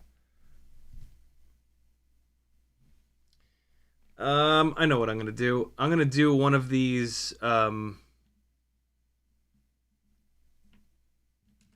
Oh, tell them I don't have one. I do have one. I'm just going to go with one of these guys. This is an antenna that was made for me by Cloudhopper. And this is the ground plane here. And so I'm just going to run this through there. And it's technically sure it's going to wobble around a little bit, but it'll be fine. Okay, so I'm over it. And this antenna will actually work really well because it still has the ground plane, and it's got it at that good, like if I can maintain this angle, this you want this to be a 120 degree angle here.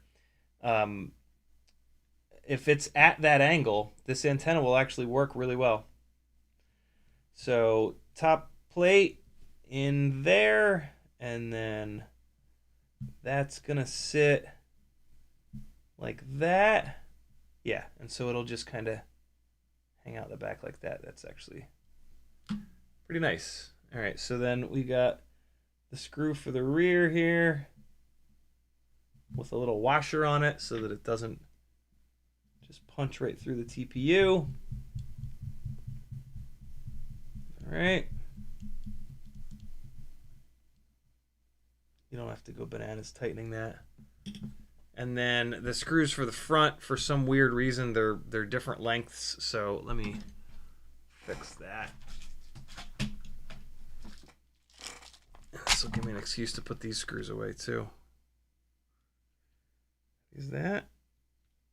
Yep. 1, 2, 3.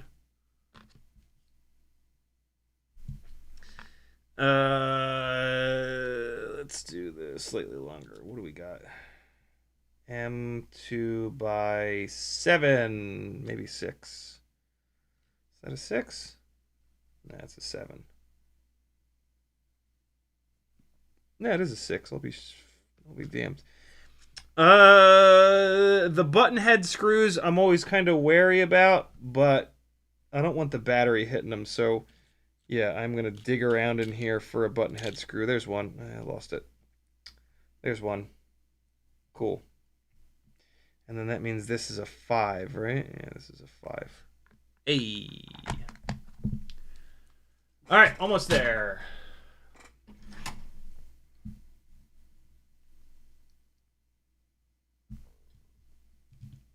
M2x6 up front. M2. Oh, fucker. I forgot to get the battery loops on here.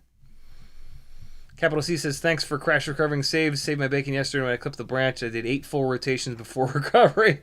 Looks rad watching it frame by frame. Nice. Damn it.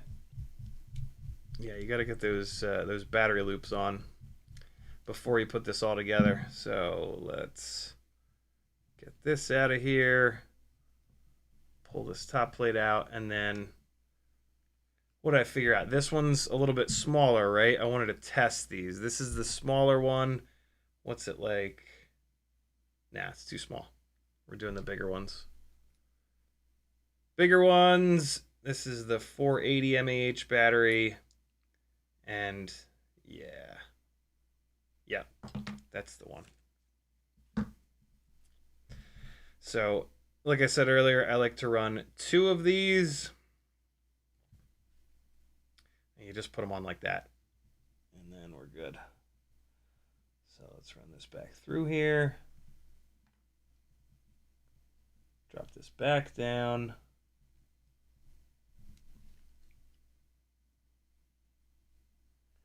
Get the UFL out of the way. You don't want to pinch that. Come on. Okay. Yeah, there it is. Oh, shit. What's happening? There it is. I just felt it hit. Okay. Of course, that popped out of there. Get that in there. Much better.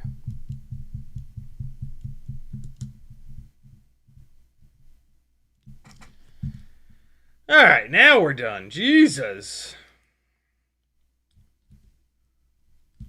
Put a little square grip in the front. It's kind of annoying it being there, to be honest. But boy, does it help the battery not eject out the front.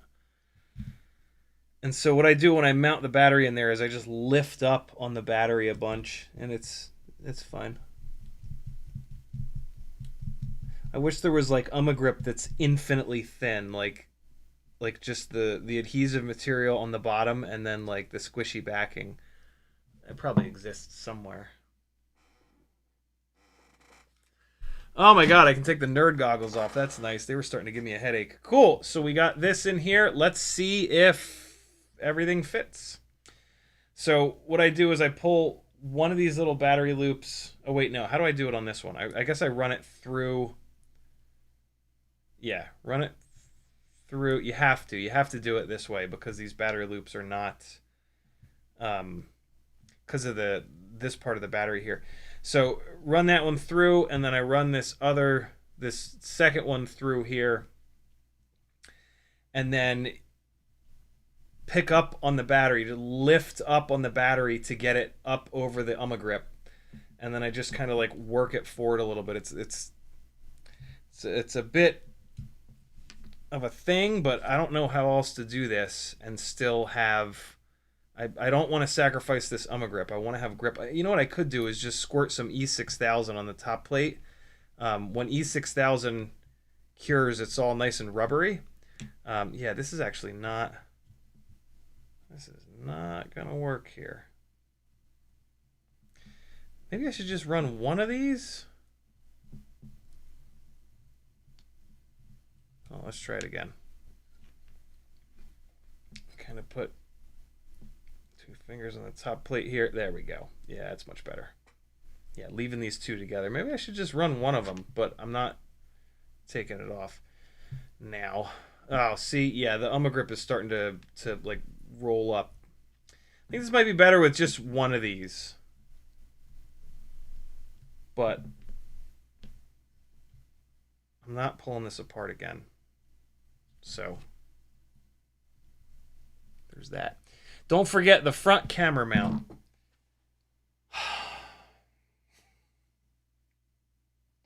I forgot to put the camera into it. God damn it, dude. Okay. AIO builds are simple, but they're not that simple. Well, now I get to take one of the battery loops off. Yeah, I'll try this with just one battery loop. We'll see how it goes. It'll certainly make mounting the battery a lot easier. I can't believe I forgot to put the camera in. I can totally believe that I forgot to put the camera in. Let's see if the camera cable is going to be long enough. There's a chance that it's not. Let's find out together.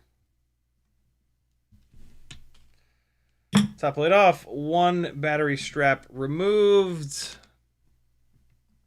Camera time. I also need to figure out which direction is up on the camera. The wire is long enough. So let's plug it in. And then I've got a 25% chance that the camera will be in the correct orientation. So we will probably be pulling the camera out of the mount and rotating it. But let's just see. Okay. Camera is plugged in. This is the Weebleed Bleed Eye camera. And let's go here. Grab a little battery action. And let's see what's what. Oh my god, it's correct. Right side is up. Cool. We're going to get to see how the Bleed Eye does outside because this is an outdoor rig. Not now. I mean, it's dark out now, but when I fly it, I guess I'll bring it to Sloss with me. Fly it there. And I did not notice any purple on the edges. I wasn't looking for it, but it didn't jump out at me, so that's good. Oh, I guess you should maybe watch me do this. The AIO not having the front mounting post actually made fitting it in this frame a lot easier. The front of this frame is pretty tight. This is the Baby Turtle V7. And so, yeah, this AIO is kind of perfect in this frame. Kind of funny. All right, there we go. Camera mounts all the way down. Camera's plugged in. Wire is just long enough. One battery strap on here this time. Antenna holder. Locking that in. Getting this put through here. That looks good. There we go. And these things are so easy to work on. Holy shit. I mean, it can get a little bit like annoying with how small some of this stuff is, but like if you can get over that and just take a deep breath, man, these things are a lot easier to work on than the big stuff.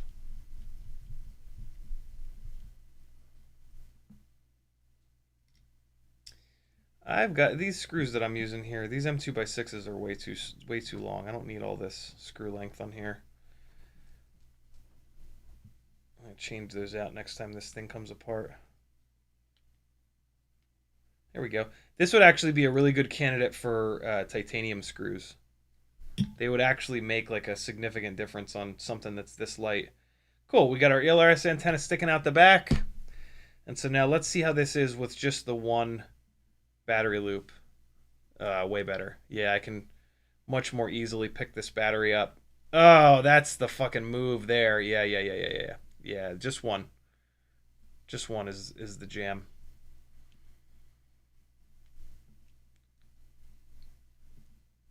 It's still fucking with the grip a little bit. But see this, I should maybe make this grip a little bit longer. And it has been on here a while. It is starting to get a little janky. Yeah, I don't know. I think maybe putting a bead of E6000 up and down this base plate might be a better setup for holding this. But holding these batteries on here so you don't eject them. But E6000 takes time to cure, so I can't do that right now. So I will just let this grip get all janky. And so, yeah, I'm glad that I did the button heads because even this little 480 battery, it goes like really far up here. And so,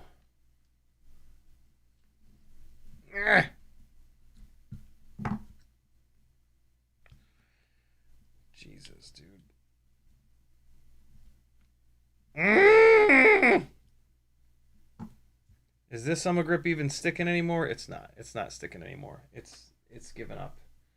It gave up on life. Now I wish I had both of the things back on there. What I could do is use hot glue. Oh, you know what's interesting? It's not even touching the bottom plate. There is a little bit of a gap there. See it? From this part of the battery. This is not the right battery for this, now that I think about it. You can get these 450 mAh 1S batteries with a little lead coming off of them, and that would be a better bet for something like this. And I do have some of those batteries, actually. Kind of what I was building this thing to use. But whatever, too late now. So there we go. That 90-degree works. It's totally clear of the prop. And that's looking pretty nice. And the battery is kind of... Yeah, I remember I really did like having that grip on here because it kept the battery from sitting on the front standoff. See how the battery is kind of crooked a little bit? It's because it's on top of these front standoffs. Yeah, that's tough. But I'll figure it out. I'll probably put a big thick bead of E6000 and that'll bump these up. Or I guess I could go to conical, just drive a little angle into the top plate and then do conical screws. Let's see how it is to unplug the battery. Not bad. Okay, yeah, so that's a cool setup. Yeah, that's what I'll end up doing. I'll do some conical screws on the front of this guy. I think I have some. I think I have some short ones. I mean, shit, we're here. Let's do it. Let's do it real quick. So here's how you can make carbon fiber except a conical screw. You just take a drill bit and you just use the angle on a drill bit to take off a little bit of the carbon, and then Bob becomes your uncle. Hopefully you like Bob. I heard he's a little abusive. That's not funny. Okay, so we're going to take this, and on these two guys, we're just going to put a little bit of an angle on there. So I've got a 9/64, I want to say, drill bit here. And if you look at the tip of the drill bit, most drill bits have a nice angle on them. That's not going to focus because everything sucks. But yeah, these drill bits have a little bit of an angle to them. There's probably, I think the conicals are at a 45-degree angle. Let me see if a bigger drill bit has a little bit more of an angle. Hang on real quick. Hang on. Be right back.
All right, so a drill bit will work, but I'm going to try something different. In my little kit of Dremel bits, I've got this, and that looks like roughly a 45-degree angle there. So I'm going to try this, actually, on a Dremel. I don't know if this will munch through the carbon. We'll find out together. All right, let's see.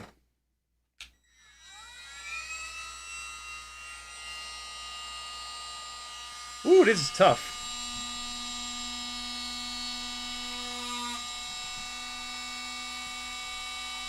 Oh, it's getting through it.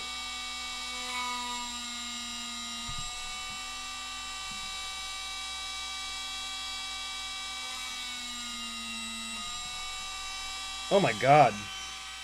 That really munched through that quickly. Trying not to breathe super heavy. These microfibers are beautiful for picking stuff up like this. So that carbon fiber dust is all now gone. Trapped in the microfiber. And so now let's grab a little conical screw and see how far down it sits in there.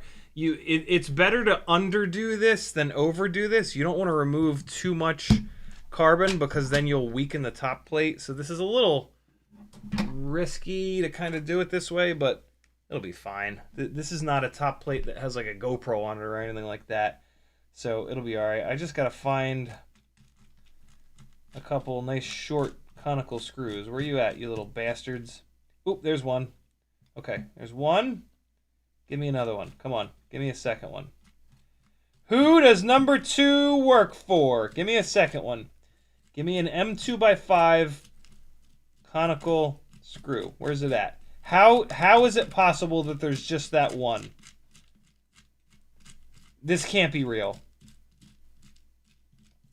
There can't just be that one. Oh, come on now. Really? Don't do this to me. Why would there ever just be one? Is it like one extra screw that came with something else? Don't do this to me.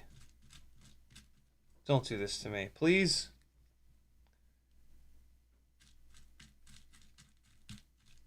Oh my god, no. No, no, no, no, no, no, no, no, no. Come on. There's got to be a second one. This is why I save the conical screws whenever I get them on stuff. Because they're kind of rare. I mean, I'm sure I could just buy a bag of 100 of them from somewhere, but we get a lot of hardware when we buy this stuff. And so if you hoard that hardware, you'll never have to buy any actual screws. By the way, I have lots of weird random screws for sale on the Etsy store. So if you ever need a weird length or specific screw, even if you don't see it on there, message me. I might have it. God damn it, dude. Are you shitting me? Let me try in here. How is there not... I swear to God I had some conicals in these two. Oh, hold on. Back to this one. There's got to be... It has to have a friend. Where's your friend? Little conical screw. Where's your friend? I'm trying to dig a little deeper in here. Oh, this is painful. Hey! Oh! Oh! I knew it. I knew it! I knew it! There it is. There it is! See that? Stubborn. Stubborn. Stubborn. Just be stubborn, people. Everything will go your way. All right, so let's see how far these recess down in there. Ooh, that's pretty good already. I am going to take a little extra off. That's looking really good, but I'm just going to take a little bit more off. Just another split second. An even better way of doing this is going to be to lay this down and then to do it on top of this. So I'll actually turn it down. No, that's not fast enough.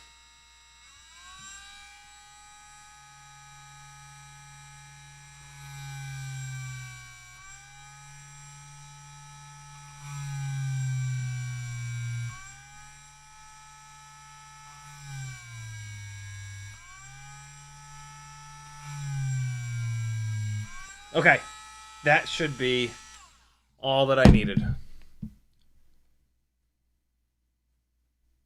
Okay, let's see. Oh! Go away, Siri. Okay. Ah! She said okay. Poor girl. All right, that one's looking good.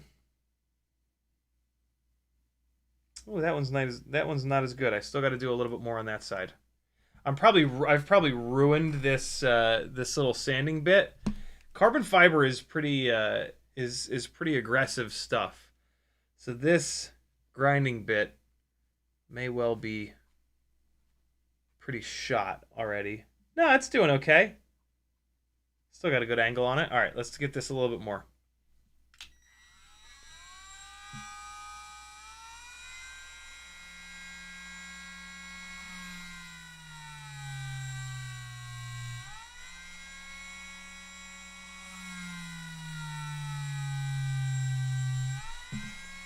Yeah, now we're munching.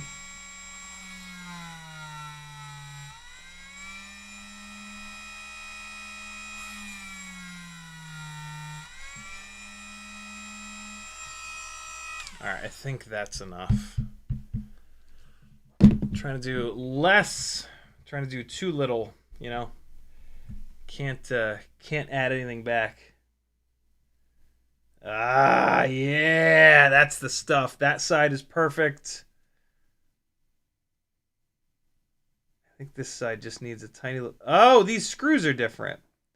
And they're different lengths. I don't care. One of the screws has a sharper angle to it. Oh, I don't care. I do care. I do care. Oh, I hate that I care. I'm so sorry. I'm so sorry for this. Wait. What's this? Is this the friend of this one? I think I just found the matching one. I did. Okay, we're good. We're good. This one can go to hell. I don't know what those screws were sitting over there for, but hopefully I don't need them because this one's getting put away. At the right length? Yeah, that's a by 5. Okay, so these were by 6. M2 by 6.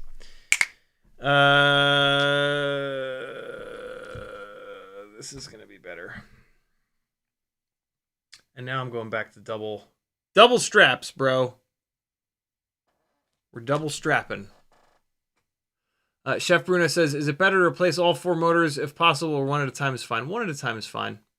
Euro says, that grinding tool is now full of shit. Get a diamond striker to clean the grinder, or a diamond of the... that grinding bit is in a box of like 100 of those, and so if that is now ruined, that's totally fine. It did its job. It helped me out, and now it can go to hell. Oh, buddy. Oh, look at these conicals sitting up here all pretty like. Get this guy back down here. Okay. Ugh! Bastard.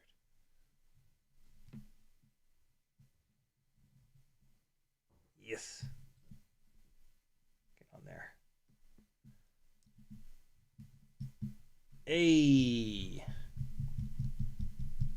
All right. Finally. I think we're good. Let's see. Nope, that's the wrong way, dummy.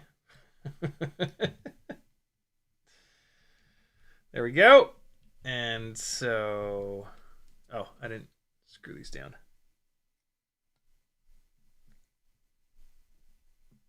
Oh, that is much better. Holy cow. Yeah. Oh, and it's super easy just to pop it up and over. And so now the back of the battery with the big piece of plastic is now... Okay, there we go. So that can kind of chill there. Oh, that is absolutely going to be in view of the camera, though.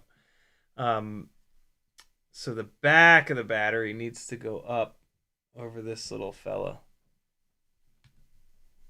Yeah. So we're still not totally perfect, but this is about as good as I think it's going to get. You know, I need to do another conical in the back. Yeah. Because I need the back of the battery to sit down lower. The batteries that you should use on this are 451S with a little dangly bastard. And so now with a battery like this, it just sits in between.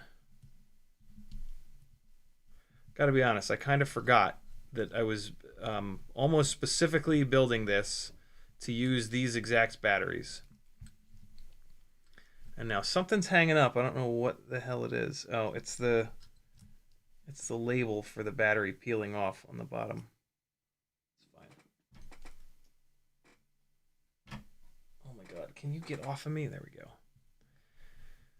There it is. So this is really the battery that this is meant to be used for. This one's from Tiny Whoop. And there it is. Yeah, so that's the right battery.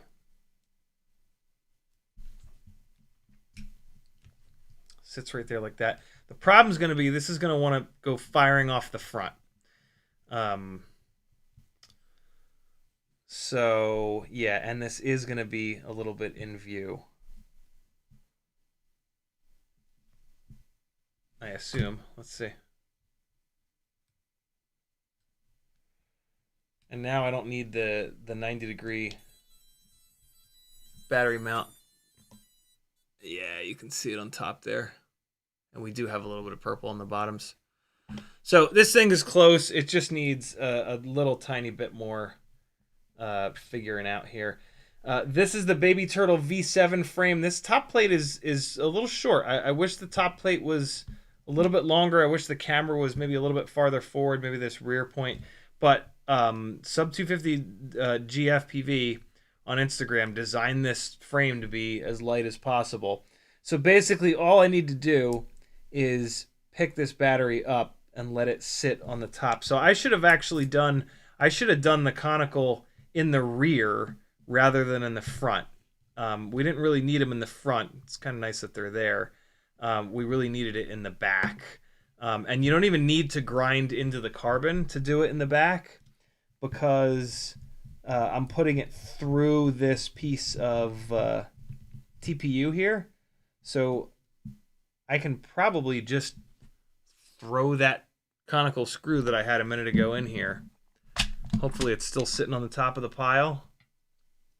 Please? Yes? No? Maybe so? I put it in M2x5, so it should be sitting up here somewhere. There it is. Is it long enough? Probably not. But I might have one of these longer ones. Oh, I do. Oh my god! I have one of the Max Frames M2 screws here, which has the super flat head on it, but it's an M1.3, which drives me insane. So I might use that, but if I have a conical in here, I am going to use this instead. Do I have one? Is there an M2x7 conical headed screw? Of course not. Come on now. Come on now, please. Please. No, there is not. So what I'm going to do is delete the front ones and move one of these front ones to the rear. And I'm going to flip this top plate over because the front doesn't need the conical anymore. I guess I might as well leave a tiny little spot in this, just ever so slightly.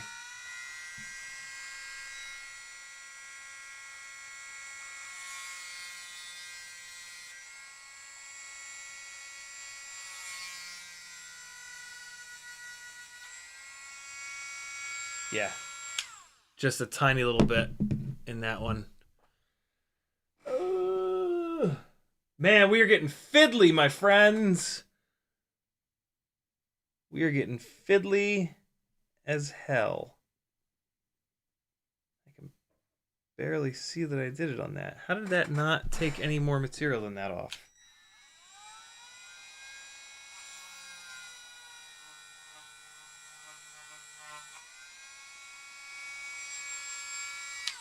All right, hopefully that's enough. All right, for real this time. We're done. No more. No more faffing about with this. Take one of these conicals from the front, throw it in the back, see how flat this becomes, and wrap it on up.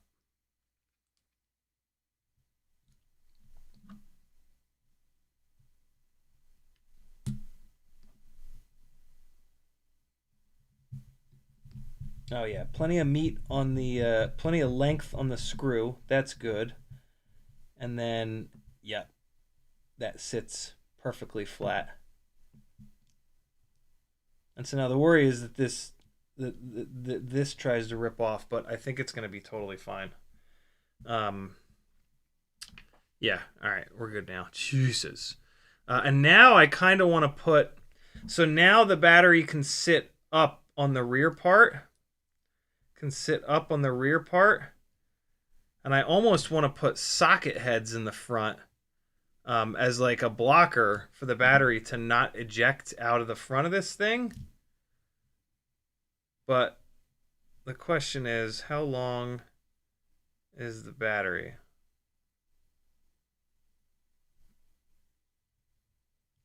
So with it in here, the rear screw hole is on. Yeah, I guess I could do that.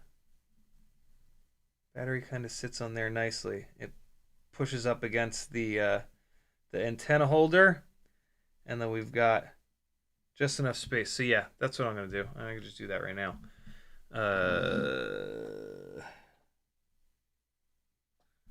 So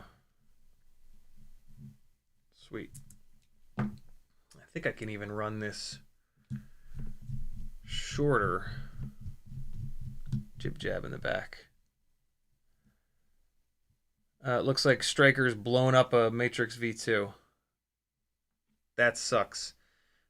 You said bad crash though, and like that's, yeah. I mean, this tiny whoop stuff. It's really hard to expect it to keep going after really bad hits. And so I think you might have just taken one for the team, my friend. Unfortunately, there we go. Cool.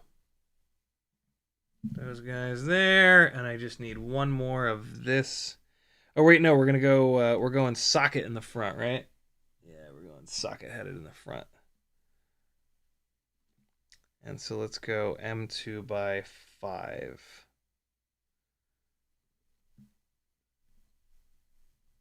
Yep, good deal. And there, this in here. I mean, I could even put these on washers to boost them up even more if I really wanted to use them as like battery blockers. But I'm not going to do that. I'm going to leave it like this. This is a setup where you can run this battery, or you can also run this battery. And so there it is. So yeah, double battery strap, slide that through, slide one of these forward, one of them back, and there it is. And so I would actually run the battery the other way. Run this battery this way so that the lead is exiting on the opposite side. Slide that back like that, and then the battery lead drops down and plugs in. All nice like, keeping the BT 2.0 well away from the prop. So there you go. There's how you get completely insane with a build to get everything perfect. Look how that battery sits on top of there now. It's held in the front. It can't escape the front because of those socket-headed bastards. And then it's locked in the back, and it sits up on that little antenna mount, but it sits nice and flat on that antenna mount. So it's just dialed. There you go. This little shit that we just did makes a big difference. I promise you. This is the stuff that will take this build from being like okay to bulletproof and just like ready to absolutely bash and thrash and not leave you stranded. I could even pass this battery lead through the back here to protect it even more. Pass it behind the rear standoff. That would protect it that extra tiny little bit. So yeah, there we go. I will fly this thing in Birmingham, Alabama, more than likely.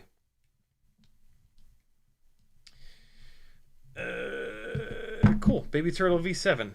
Done. Oh, let's try this battery. Let's see what this battery fits like. So this guy's a little bit longer, so it's kind of coming up and sitting on top of this. If I was going to run these batteries, I might actually go back to flat conical screws in the front to let this battery slide forward a little bit more. But it looks like, yeah, no, I made this battery lead ever so slightly too short for setting it up like this. I would need to move this battery forward a little bit. It's sitting a little too far back, though. You can kind of see the plastic block is pushing down on that. So for running these batteries, I like these socket-headed jib jabs up front, and I did build this to run these batteries, but you could easily switch these two screws, even just to button heads would help to run this battery. And I modded that top plate so I could just flip the top plate, and it's got the conical jib jabs there. But again, I made it to run these batteries, so we're good. This thing is done. Should fly awesome. Super lightweight, 1S, chill. Like, you got a ducted 75 millimeter whoop that you're not flying much anymore. That's a really cool little project to breathe some life into it, especially if you're going to fly it outside. Sound good? Let's fly one battery. It's getting late. Jesus, 10:23.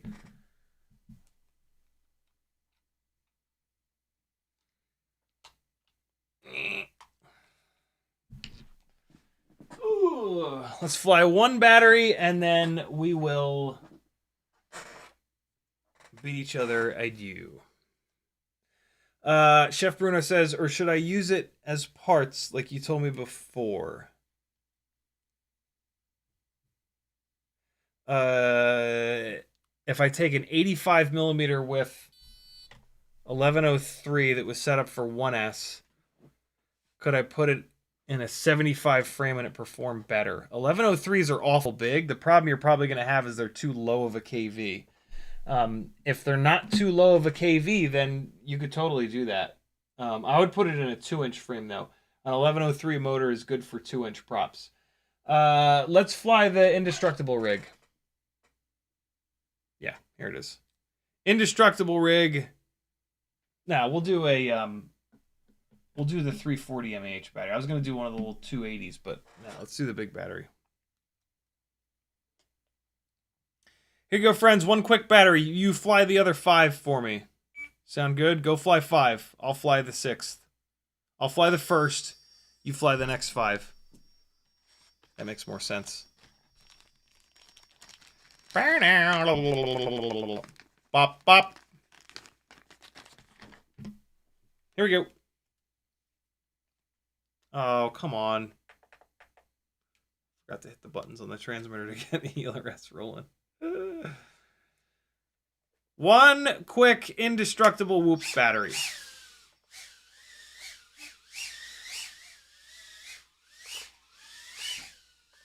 Rejected just for a split second.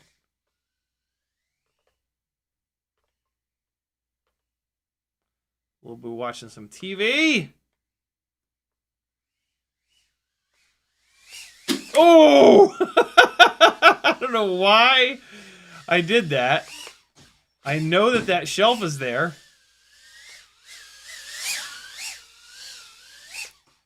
Ooh, I just nipped the top of that newbie drone cube. Oh. Uh-oh. No, no. Oh, boy. Oh.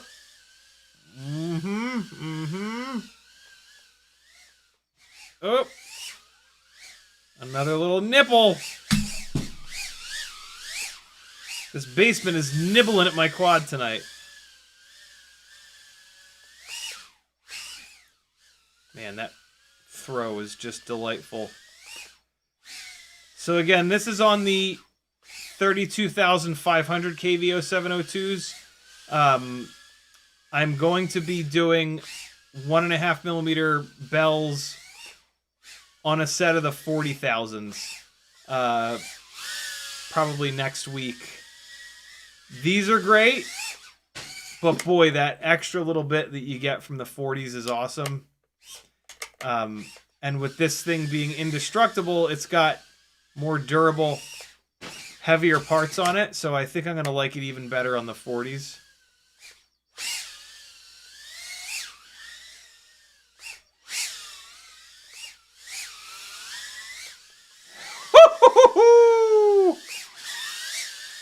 Sounded like fucking Mario from Mario Kart. I am an Italian. Oh! Twice in a row. What a battery. Yeah, I'm only flying this one battery because no matter what, after this, I'll fly way worse. Oh! I was really committed to a slow roll on that, a slow pitch on that one. I tried to commit again. I'm not getting the throw correct. Oh, no! Come on, we gotta get it. We gotta get the slow roller. Oh!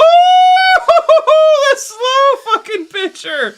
The slow pitching pitcher. Nope, that ain't gonna go through. That was, I was just doing that one on hope.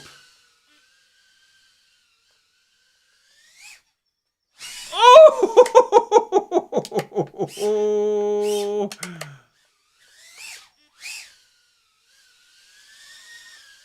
What a battery.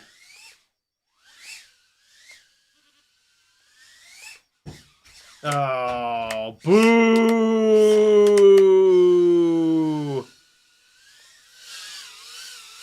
Oh my god. The easiest part, landing it. 3 minutes and 13 seconds. The indestructible tiny whoop is the jam. Cockroach 65 V3 frame. Happy Model 2G4 AIO. Old school Mobula 6 canopy. Runcam Nano 3. My custom length ORT Micro V you can buy from my Etsy store.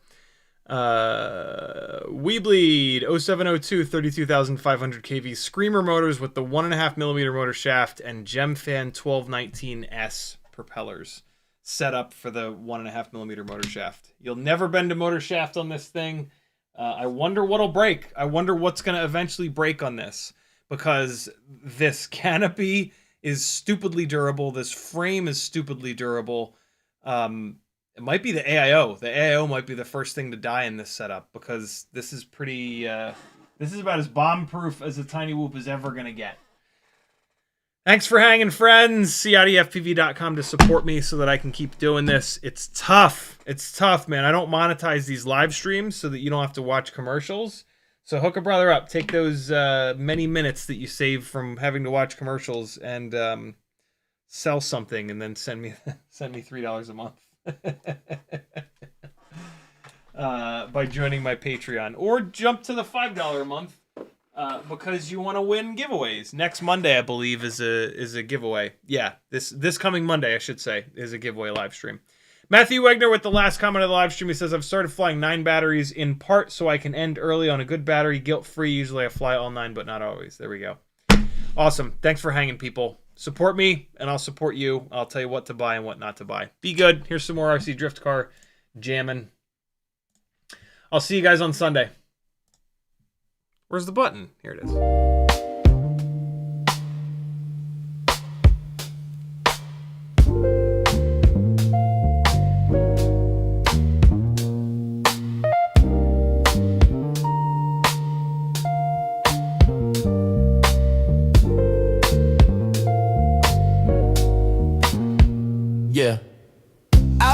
yard where the grass grows wild. CiottiFPV's goggles locked, grinning like a child. Teddy Spaghetti's fur flies and jet wash dreams, yeah.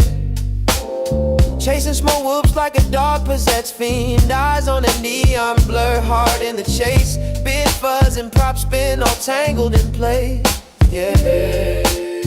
Four-legged rebel with a rotor stir tail. In the circus of the sky, they never fail.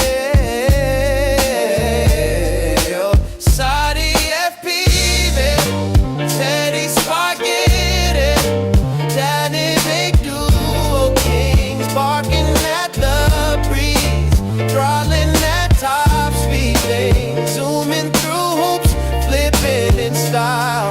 That schnauzer's got throttle and a 2D smile. Yeah, yeah, yeah. Shotty's on sticks, Teddy's on paws. Side by side, legends breaking all the laws. Through the kitchen, over couch scale terrain. Backyard mayhem in their flight domain. No ground too sacred, no loop too tight. Fuzz fuel fury ignites the night. When pilot and pup lock eyes on the prize, every whoop they conquer is a fresh cut surprise. Yeah, yo, Shotty behind the sticks, Teddy's leading the pack. Prop guard missiles unleashed, never looking back. No leash, no map, just freestyle mic. They on the dog drone streets every day and night. Said whoops, hitting low, gotta nail the dive, Teddy. Push throttle up, feel the beast come alive. I see the neon arc, got the sticks locked in, Teddy. Yeah, let's rip this loop, ride the roar of the wind, Teddy. Yep, yeah. CiottiFPV, yeah. Teddy Spaghetti, yeah. Dynamic duo kings, barking at the breeze, throttling at top speed, zooming through hoops, flipping in style. That schnauzer's got throttle and a 2D smile. Teddy Spaghetti, Teddy duo kings, barking at the breeze, throttling at top speed, zooming through hoops, flipping in style. That schnauzer's got throttle and a 2D smile. Yeah, when you hear that bar cut the rotor hum, you know Shotty and Teddy's mission's just begun. FPVs, fur-faced legends, legends singing loud. Yeah, Teddy Spaghetti and CiottiFPV always proud.